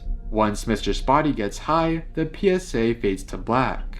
The final PSA is titled Biggie Bear Meets a Friend, where they introduce a new character named Miss Pussycat. Miss Pussycat. Pussycat just finished collecting flowers, which Biggie Bear compliments them. He then grabs her shoulders saying, "You feel really good," where then Miss Pussycat playfully pats his stomach saying, "You feel pretty good too." What the gang? This is supposed to be children's PSAs. What the are we learning, bro?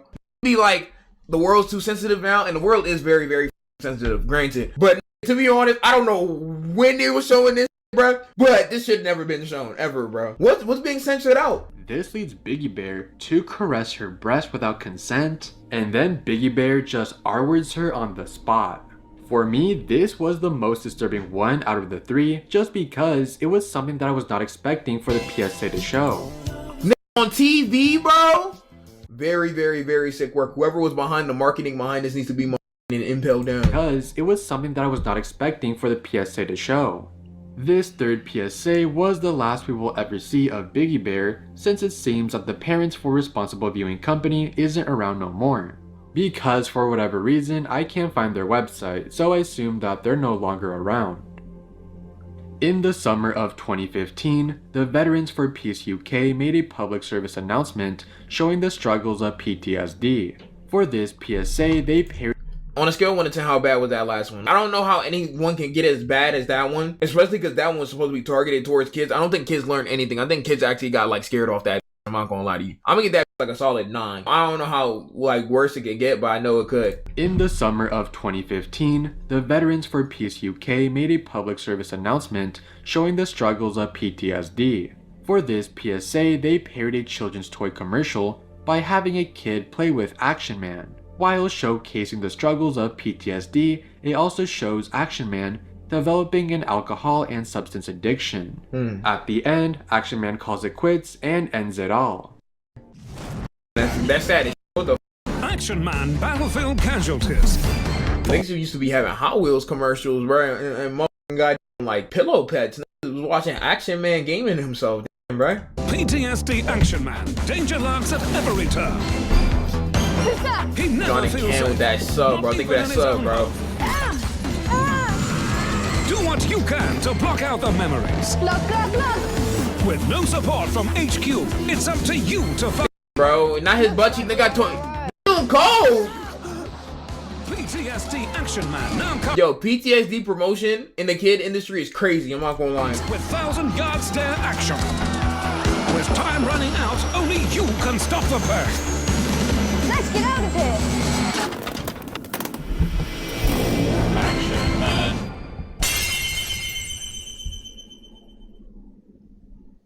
How is this allowed? This is the UK, yo. They'll be like doing anything, bro. That might give PTSD, bro. This commercial is pretty morbid. Not only is it talking about a serious topic, but it's a kid who killed the Action Man toy, which gives a strong message, and I low-key like this. Because this isn't an awareness ad for PTSD, no. It was made by the Veterans for Peace UK so they can draw attention to Britain's policy of recruiting 16 and 17-year-olds into the armed forces and targeting children with recruitment propaganda. Okay, so this is for okay, we can't pause on this issue part, for bro. kids in This is for like a greater cause than the last one was for, bro. The last one was crazy. the UK. Therefore, the creators of this PSA filmed this ad as a toy commercial, which is brilliant if you ask me. This isn't the only PSA they made of Action Man, because they made more. RP my Action Man. Here comes paralyzed Action Man. Legs really don't work. His spine shattered by an enemy IED. Action Man is crippled by constant pain. This is a crazy dude, like, bro. Bowels out of action. Only a colostomy bag can Wait, he's save alive, him he's from not this. alive. Maybe there's a prequel. But despite his injuries, there can be no rest. Benefits canceled.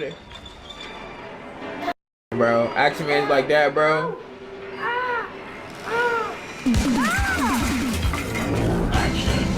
Action Man f***ing hates his life, bro. That one wasn't as bad as the first one, but the third final one takes the cake. How worse back could it be? Make the ultimate sacrifice with new Dead Action Man. Blown to bits by bombs, it's up to you to pick up the pieces. We lost him. Identify the body with dog tags. Private Smith, 19 years old. Yo, the kids who are having to motherfucking act in this is such a crazy ad to bro. I understand the reasoning, but holy bro. This is allowed to be shown on TV? Can you dig the grave in time? Let's do it. Bury your Dead Action Man with full military honors. Present arms, fire. RP my Action Man, bro. Separately. Wow. RP my Action Man, bro. That's is tough, actually bro. one that That's not what he be doing to like that, though, bro. That's tough, though, bro. RP my Action Man, though, bro. Never forgotten, though, bro. Gone too soon. we covered on the channel, but I have to talk about it again because it's my covered it favorite before? one. Let me just show you guys how extreme this one is. Oh my god, we know what this one is, bro. Bro, if you weren't here for the dorm era, you probably never seen this one before, bro. Bro.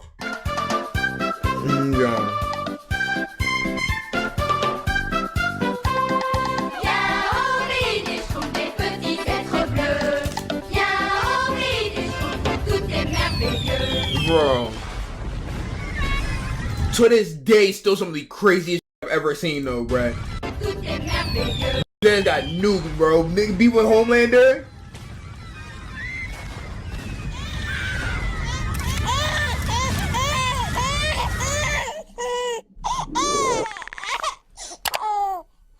Yes. Still one of the probably like a top 3 craziest ad of all time though, bruh. Who are they ops? I don't know who the f they beefing with. Alvin and the Chipmunks, man. Like Decepticons, Universe 7. I don't know, man. But they handled them, bro. This is a real commercial that aired on live TV. A Smurf genocide as a commercial. Honestly, that has to be the funniest thing I've ever said. This is a PSA made by the United Nations International Children's Emergency Fund, which is a humanitarian organization that works to improve the lives of children and their families in developing countries around the world.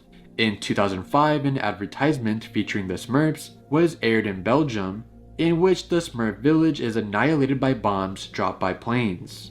The 25-second ad was shown on the national television after the 9 p.m. slot to avoid children from seeing it. The Belgian office of the UN Children's Fund said it has decided to use the Smurfs, which were created by a Belgian artist, raising efforts for ex-child soldiers in Africa. It's crazy, bro. Because if I was in the Smurf village, bro, and I seen that, I would have handled that. I'm not gonna lie to you, though, bro. I would have, stop! That would have frozen the motherfucking sky like when Julius was fighting motherfucking Licht and shit like that, though, bro. Like, it would have been about that time, though, bro. 20-second video commercial clip was shown on Belgian TV. Cap. Aims to show that war can happen in the... You don't see these motherfucking bombs in front of them, bro? How the fuck y'all ain't see that shit? Still dancing when the bombs dropping, though, bro. How the fuck they ain't see that shit, though, bro? War can happen in the most innocent of places, including a Smurf village. And his name Blue Rod, his name is Lynn with 2 N's, man. What the fuck, bro? This PSA is actually another video that I've My name was Lindo, bro. I hate my I want to talk about it again because it's relevant to the topic, and it's also pretty disturbing.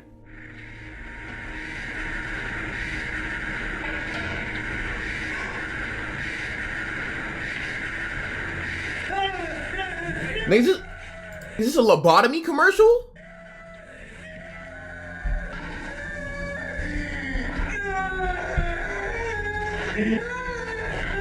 We're actually getting real lobotomy audio and footage, bro. Live leak.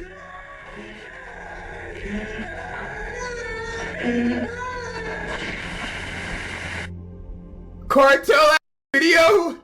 This actually happens to 100 a bit. Oh my God, Peter, bro. Peter.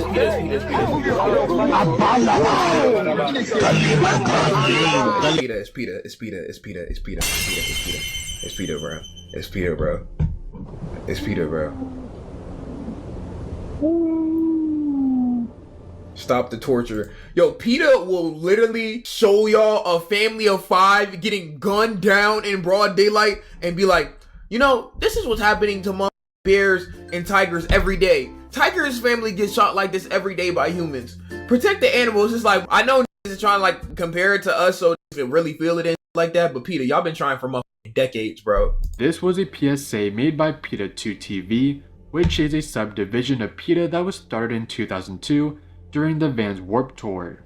This is a youth-focused branch of PETA dedicated to helping young people make meaningful changes for animals in their daily lives. In the early 2010s, they made some extreme animal PSAs, such as the one you just watched, and they're still around till this day.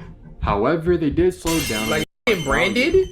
This PSA's main focus is on bear road. That dead look lively, like lively. Which was a practice done in the 19th century to control bears and to make them dance for circuses. This practice is still done in some countries, but it's rare. It's essentially a leash, but instead of attaching it to a collar, they attach it to their nostrils, which must be painful. That is crazy though, I'm not gonna lie to you. That death sounds painful as bro. If you like a more detailed explanation for this PSA or want to know more about some of the most terrifying videos posted to YouTube, you will love this video.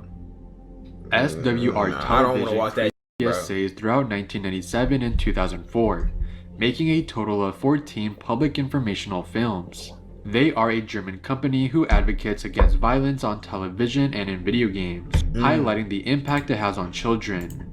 Back in the day, it was common for parents to blame everything on video games, but nowadays that would blame these like any inconvenience on video games, bro. Perception has faded. In the early 2000s, they made a controversial PSA revolving around the 1999 Columbine shooting.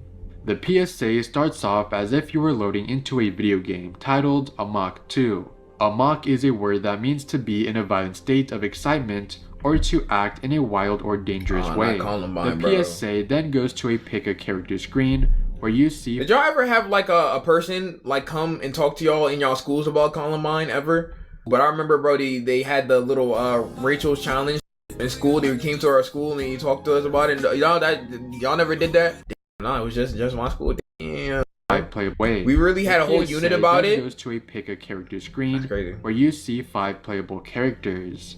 Of course, there's a 2. Yo, 5 playable characters is crazy, bro. Columbine shooters, Dylan Klebold and Eric Harris, but you also see 3 other people. The guy on the far left is 19-year-old Daryl Ingram, who is the Beach High School shooter. He shot up his school dance in the year 2000 where he took the lives of 2 people. Bro was a black school shooter, gang. You've ruined the legacy, man. I'm gonna keep it aside with you. I ain't even never heard of bro fell on deaf ears, man.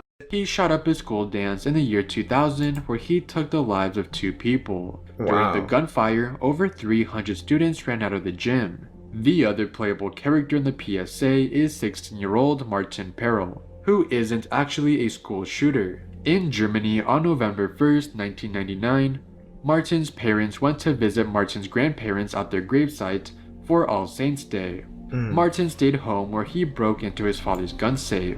After that, his older sister walked in on him, where he would take her out. That's crazy, bro. He then went to his bedroom window to shoot at the bystanders. Tragically, he took out 3 people. He then went outside, injuring 7 others. And after that, he took out the family's pet cat and laid in his bathtub, where he finally took himself out. Police also discovered a huge I'm not gonna lie, bro. The mass shooter to racist to anti-Semitic pipeline needs to be studied, though, bro. I don't know how think they're writing their ideology, bro, because every single time, bro, like, gotta be on some mass shooting type shit, though, bro. The cat, man, it's crazy, bro. This look like one of the Columbine shooters, though, bro. No funny. To Martin's bedroom wall. The last person on the playable character list is no other than 15-year-old Kipling Kinkle. On May 20th, His name is Kipling Kinkle. This gotta be one of the worst titles. Oh, his name sound familiar too, bro. His name sound familiar. Jesse's name, man. I'm not gonna lie to you though, bro. Kipling Kinkle. I'm not gonna lie, that's one of the worst names I've ever heard in my life, bro. Kipling. Sound like a Powerpuff Girls villain. On May 20th, 1998, Kipling was suspended after being found in possession of a loaded, stolen handgun on school grounds. A friend of Kipling's had stolen the pistol from the father of another friend and arranged to sell the weapon for $110. Now luckily, the owner of the weapon filed it as lost, and Kipling would turn himself in by giving the handgun to police. He was then taken into custody where he was shortly released thereafter. Tragically, there is more to the story. Damn, bro, I was like, okay, that one's not too bad. He turned himself in. Was in possession of other weapons. And on May 20th, 1998, he would take out his own father in the kitchen and later hide his body in the bathroom. He then waited for his mother to arrive back home, where he would meet her at the garage, telling her that he loves her and firing the weapon 6 times. Bro, if you shoot me, man, don't ever say that you love me, man. I'm gonna keep it aside with you though, bro. Lame ass, what's wrong with this, bro? Don't ever say that you love me and then you motherfucking shoot my though, bro. I'm gonna keep it aside with you though, bro. I'm gonna haunt you forever, bro. The following day, he would arrive at the Thurston High School in Springfield, Oregon, carrying 5 firearms, as well as over 1,000 rounds of ammunition. He opened fire, taking out 2 students. Luckily, while reloading, a few students quickly jumped him and disarmed him. Kipling students though, bro. Just always be saying if it's like something happened and that's what they'll do, but really never know what they'll do in a situation like that. So shout out to them brave. Loading, a few students quickly jumped him and disarmed him. Kipling told the students to just take him out, but the students didn't do anything and had the police arrest him instead. Now that you have all of the context, let's get back to the PSA. Wow, that's crazy. On the pick a character screen, the player picks Eric Harris, who is one of the 2 Columbine shooters. It then goes to the screen where the player picks a weapon. Once selected, it cuts to real news footage of the Columbine shooting, which includes a few close-ups of actual real-life victims, making this PSA somewhat controversial. While it shows the footage, you hear agonizing screams in the background, as well as a laser gun sound effect in the background. It ends by showing this message: Do not underestimate the power of video games. Gang, y'all gotta understand, video games did not cause none of them to do that. I'm not gonna lie to you, bro. If like play GTA and was like, I want to go do this. It's mentally ill, bro, and stupid, bro. I'm not gonna lie to you, bro. Yo, like this stupid PSA, what the bro? Video games did not cause all the like every single one of them to do that though, bro. Like I don't know how like still are trying to make that connection, because if you do that, can't you do that for anything? Like I watched the motherfucking Moon Knight, so now I'm got in my head and I'm starting to motherfucking beat on the motherfucking street on some street justice type. A nigga watched the motherfucking guy the Punisher, so now he just beating his randomly though, bro, and just killing whoever and like that though, bro. Like come on, bro. We could that low key do that for anything. They use real victims to push this dumb agenda. As humans, just be looking for somebody to blame. If you let video games mind control you to get a weapon and harm innocent people, your brain was melted from the start. Like think that I'm about to play Monster Hunter World and now I'm just slaying different like creatures that I see out in the motherfucking wild though, bro. What the bro? I don't know, bro. I don't even know how do you let this PSA come out, bro. Now, to some people, this message could be somewhat controversial as well, as back in the day, there were wars on the internet debating if video games are good or bad for children. Nowadays, it's more acceptable to be a gamer, and the video games makes you a shooter stigma is long gone. Is it long gone though? They still be bringing that up though every so often though. It's good. Okay, right. Board is an agency from Ontario, Canada, whose mission is to reduce the impact of workplace illness and injury on people and businesses all over Ontario. A big part of that effort is the support they provide to people who have suffered a work-related injury or illness. They help them as they recover and safely return to work. This sounds like an amazing agency, but in the early 2000s, they were wilding on their PSAs, basically making staged gore videos. In the early 2000s, stage gore videos? Starting off, I think I heard about this one, bro. The main character telling the viewer that their life is great, but foreshadowing that something terrible is going to happen. For example, in this PSA, the chef tells the audience that she is going to be head chef next year and that she has an amazing fiance. But she also states that she won't be marrying him next weekend because she's about to be in a terrible accident. Right when she says this, she slips on the floor, spilling hot water all over her body as the camera fades to black, displaying this message. There really are no accidents, insinuating that there's always ways to prevent accidents. The WSIB made countless of these PSAs with the same format. However, in 2007, they made this PSA titled Construction, which was different from the rest of their PSAs. Workplace Safety and Insurance Board is asking you to make safety a priority in your workplace. I don't know if I remember this one. You can do this by always wearing proper safety equipment. Yeah, the compressor's down. Demanding proper training. Know your rights and responsibilities, like the right to refuse unsafe work. And always look out for your fellow co-workers. Because when you make safety a priority... I'm not gonna lie, I'm just waiting for something to happen. But by the way, I can never work in like this type of environment. I'm not gonna hold you. I'd be on clumsy timing, bro. My finger would be on the ground within the first couple seconds. Guys, you help prevent injury. What the Injuries and deaths are preventable if there is a random zombie attack. Run like a For more safety tips and a chance to win a killer laptop, visit preventit.ca. I can't prevent that.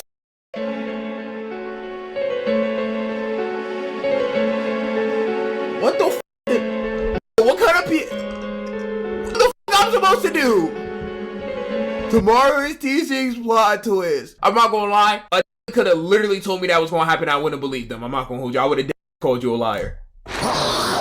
Yeah, they made a PSA for zombie apocalypses, which is something that I was not expecting at all. What the?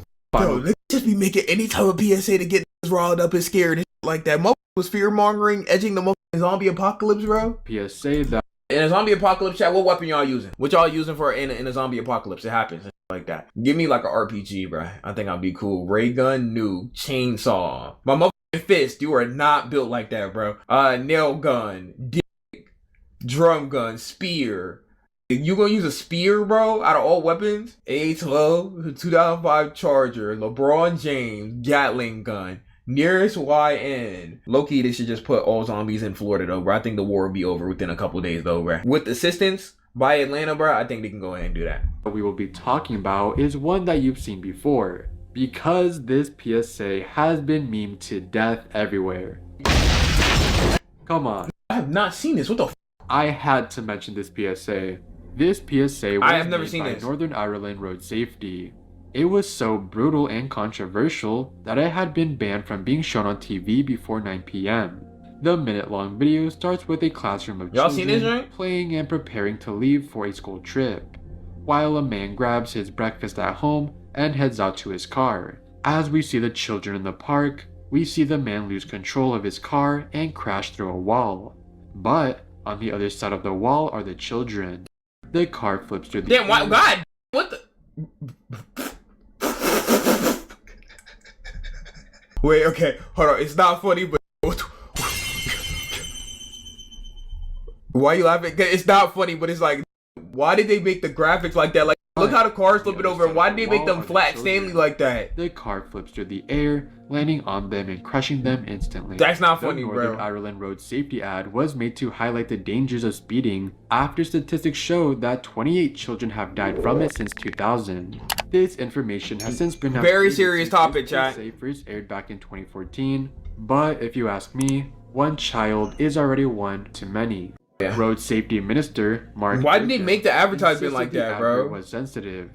The video then concludes with an empty classroom, and then this message pops up. Shame on you.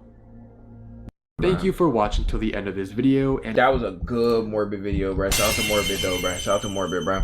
Yeah, we're gonna go ahead and put that on the main channel. If y'all watch this on the main channel, Twitch Blue Rye in the description. Y'all let me know what PSAs y'all think was the craziest. To be honest, bro, that first one with the bear is still kind of wild. I'm not gonna lie to you, bro. And that moment with the zombies plots was a f***ing death. I'm not gonna lie, but y'all let me know, though, bro. Y'all let me know. But yeah, IBBG. Alright.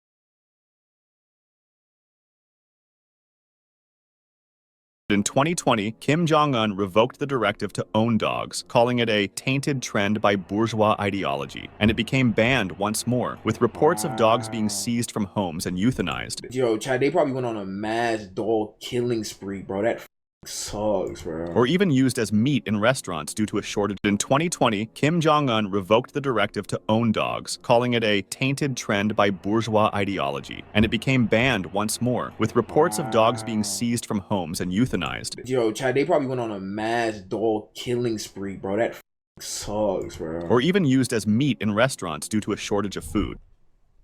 Oh my god, these niggas not beating the allegations, bro.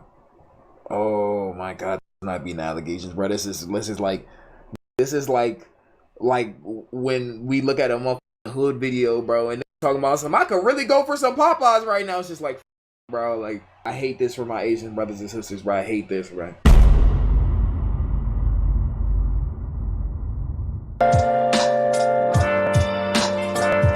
Where have you been? The craziest laws in North Korea, bro. We're gonna see what's going on in North Korea, bro. How blessed we are not to have spawned there, and what laws got over there and like that. Let's go ahead and see what's going on, bro. Let's see what's going on. Portrait, display, and protection. After Kim Il-sung's death in 1994, a law was passed requiring every household in the country to hang the portraits of the Kim family high. Yo, got the Glaze Protection Act of 1999, bro. I'll be wondering why have the portrait of the leader, and but like they have to glaze. I need to know for when I visit. Yo, chat. On all of our souls, everybody in here watching right now is going to visit North Korea, bro. Next year. Trust, bro. Trust. We're going on a field trip, bro. We're going on a field trip, bro. Trust, bro. But, yeah, definitely be glazing. high up on the main wall of the home, which was often in the living room, centered and with no other decorations on that same wall. The portraits need to be kept clean and are regularly inspected by the authorities, with punishments for failure to do so, ranging from strong warnings to imprisonment or even a forced labor camp. You can be in labor camp because the photo is dirty, gang? Or there's something next to it and is inspecting your house? Yo, North Korea is such a like an insane place, and it's insane to think that's a real place, right? Portraits are placed in a high place because they look down upon the rest of the household, and they must be protected in the event of emergencies over any other personal belongings, like in a fire or a flood. There were cases where parents were praised by the media for leaving their kids in house fires and floods in order to save the portraits instead. That's not funny. That's not funny at all, bro. So literally, like, my house could be flooding and shit like those, bro. Oh, my kids! My kids! No! Oh, we gotta get that portrait, bro. Oh, we gotta get that portrait, bro. Hey, my, I ain't gonna hold. Good luck, everybody else. It's like, bro, what the f you talking about? What you mean, good luck, everybody else? Gang, say your kids, but I mean, I guess with living in a country like this, it's either get the portraits or you're cooked. The fact that you could literally have your kids die over getting the portraits just so you could survive is tough. That's tough, bro. I'm not gonna hold. Praised by the media for leaving their kids in house fires and floods in order to save the portraits instead. This weird law was probably taken from Stalin's and Mao Zedong's own portrait laws, even though North Korea has far more portraits than they did. 3 generations punishment rule. Oh, I remember also this known one, as bro. the association system. This rule isn't actually a formal law, but is instead an internal Workers' Party rule established when North Korea was founded in 1948. According to this rule, punishment for some of your crimes can be passed on to your next 3 generations. It was made as a deterrent to instill fear in anyone wanting to run away, since they will either— What if I get executed, bro?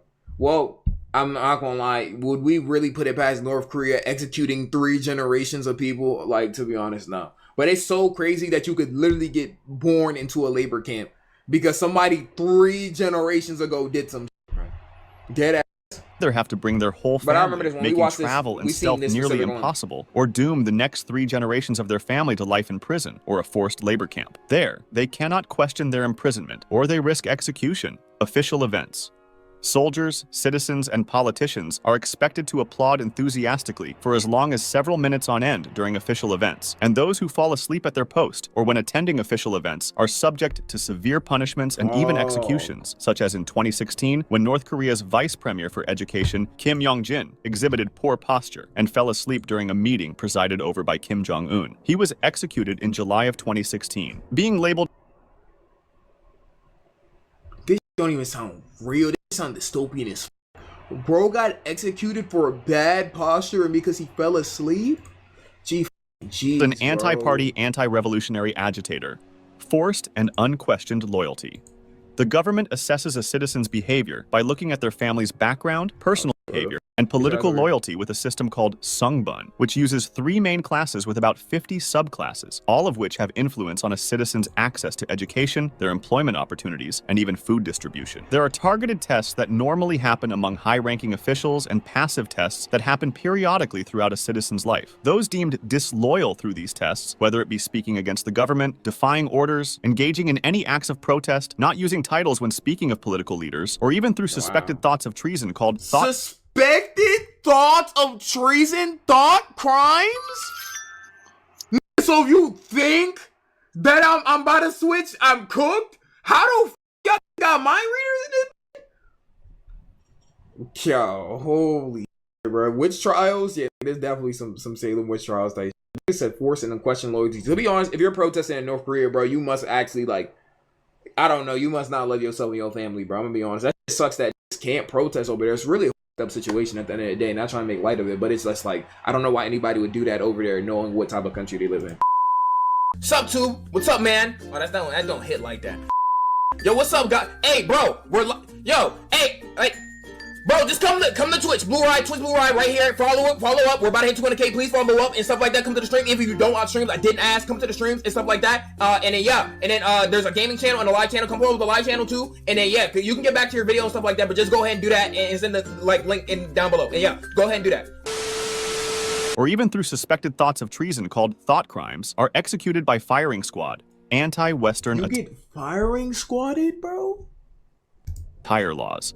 In the year 1945, denim jeans, especially blue ones, were banned since they said they were too American, and any other Western-themed clothing, such as leather jackets or other flashy articles of clothing, are seen as cultural contamination and are either discouraged or outright banned. This law has evolved over time, with a ban on skinny jeans and body modification. ATL would be executed on the spot, bro. Like piercings, introduced in May 2021, and a prohibition on women wearing shorts implemented in August 2023 as part of an effort to preserve traditional values. A government-employed fashion police was established to monitor and enforce the dress code There's with an the actual authority to fashion reprimand, police? imprison, or even execute those who commit fashion crimes. Sacred Day. Bro, you could get executed for rocking denim jeans with the holes in them, bro. Well, do they f with the black people?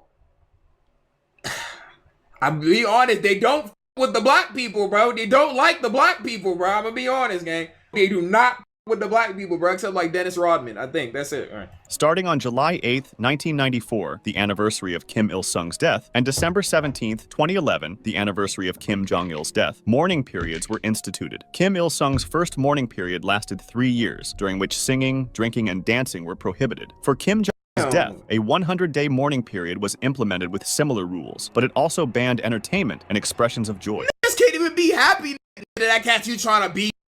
That cat you having fun. Like, I know in some cultures it's different, but I know death is supposed to be like it's like a mourning period, of course, but then like celebrate sometimes, bro. Like when it has passed away, especially somebody who's supposed to be such a great leader, but it's like 100-day mourning period. If we catch you having fun, you're.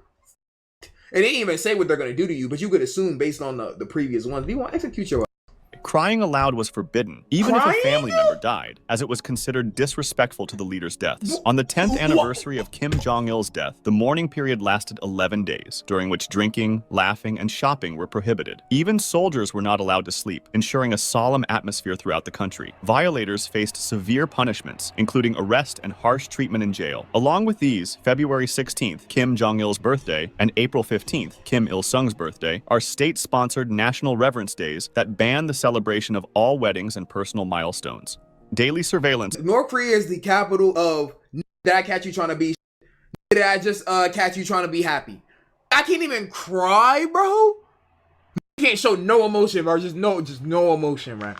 Bro, imagine you're a family member, bro, and you have like a child that is prone to crying, and you're outside like trying to do a mourning period or whatever, and then your child just starts crying, and then everybody just looks at that. I'm gonna be honest, it's GG's, bro. That's definitely had to happen before. Home and life.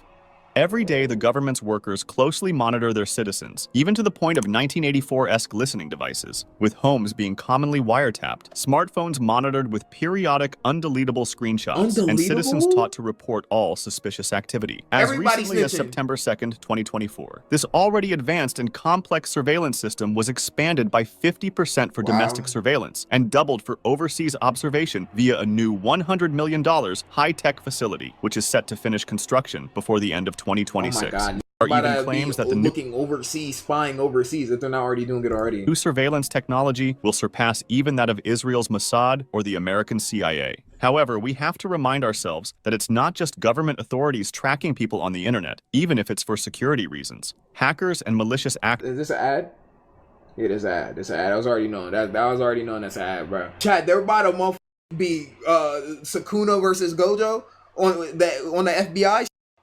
That's crazy, bro. Before 1992, bicycles were entirely banned in Pyongyang to create a tighter grip on domestic travel and were seen as a symbol of backwardness. They thought that they were inconsistent with what a modern socialist capital should look like. And though this ban has been partially lifted, the government keeps a strong hold on all citizen transportation. For example, when a high-ranking official's daughter died in a cycling accident, women for a time became not allowed to ride them in cities because it was seen as indecent. This was later officially lifted in 2012. Due to being poorly enforced, though women still face fines and bicycle confiscation occasionally in certain areas. Enforcement of life.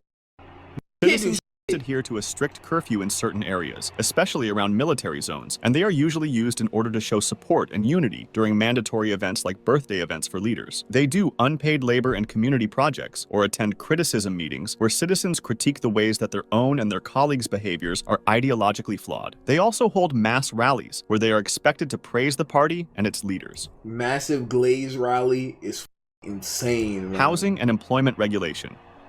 I wonder what South Koreans think about their neighbors to the north. You know what they think about them. But it's crazy how different South Korea is to North Korea, bro. It's like night and day, bro. It's like motherfucking One Piece Zo in that. Citizens' home location and job are chosen for them by the government without the opportunity of choosing via the Songbun system previously mentioned. They can be demoted and even fired from their jobs if they are deemed disloyal, even if they were in the class of the most loyal and influential citizens who receive the privilege of living in Pyongyang. Even the citizens of Pyongyang need government permission to travel outside of their assigned areas, such as their hometown or city, as domestic travel is heavily restricted. This is partially done to ensure that those whom the government does not trust and are forced to relocate to more remote areas or are made to live in labor camps for re-education stay further away.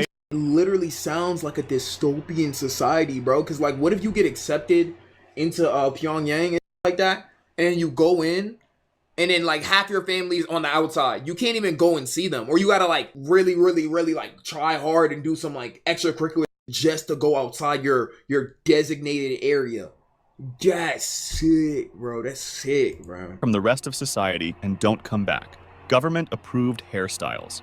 The way you style your hair is very regulated, with both men and women only getting to select from 28 allowed hairstyles. 28 These 28 legal hairstyles are bro. the only hairstyles given as options in salons and barbershops, creating an environment of conformity. Anyone can report haircuts that fall outside the approved 10 style. Could you imagine if in the US you could only be allowed to have like sky tops on and high top fades, bro? Cook, bro. For men and 18 styles for women. Married women are encouraged to keep their hair short, while single women are encouraged to wear it long. Regarding men, their hair is meant to be kept neat and short. Triplet policy.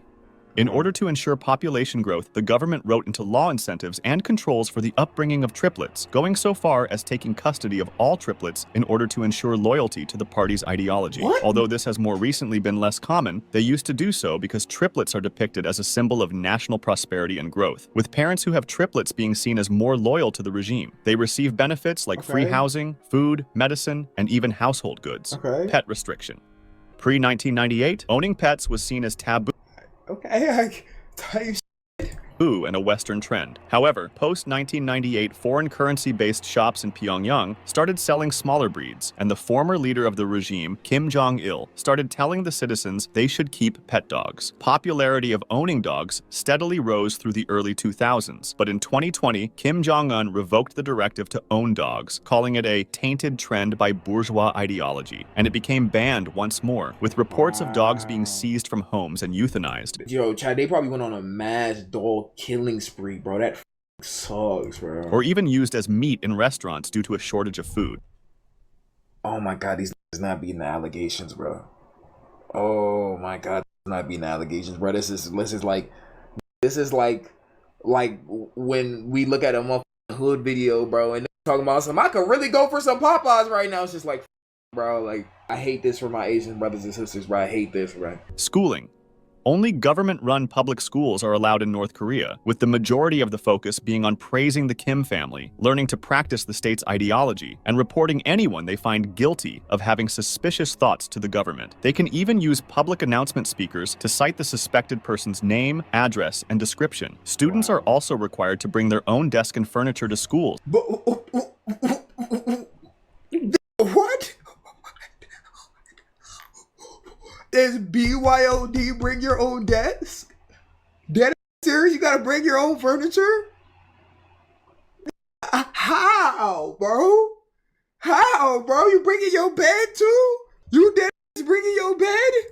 Since they are underfunded. And even at the age of 5, they must participate in forced manual labor and learn how to shoot and fight in case of American invaders. Strict border control. Wow. Armed soldiers prevent anyone from leaving or entering the country without the government's permission. Dang it, you gotta understand, if you leave North Korea, bro, not only did you do it on under like extreme difficulty, bro, but it sucks because you know your family's cooked too. Adding to this, North Korea's borders are heavily fortified with multiple layers of fences, barriers, landmines, cameras, and a multitude of stationed soldiers who were given a shoot-on-sight order to anyone trying to illegally cross. The South Korean border is very likely the most fortified border in the world, with recent developments only making this more true after North Korea has demolished both roads and railways that cross the demilitarized zone, and large trenches have been dug across the entire border in their place. Even their border with China is heavily protected, especially after the recent pandemic. Family names.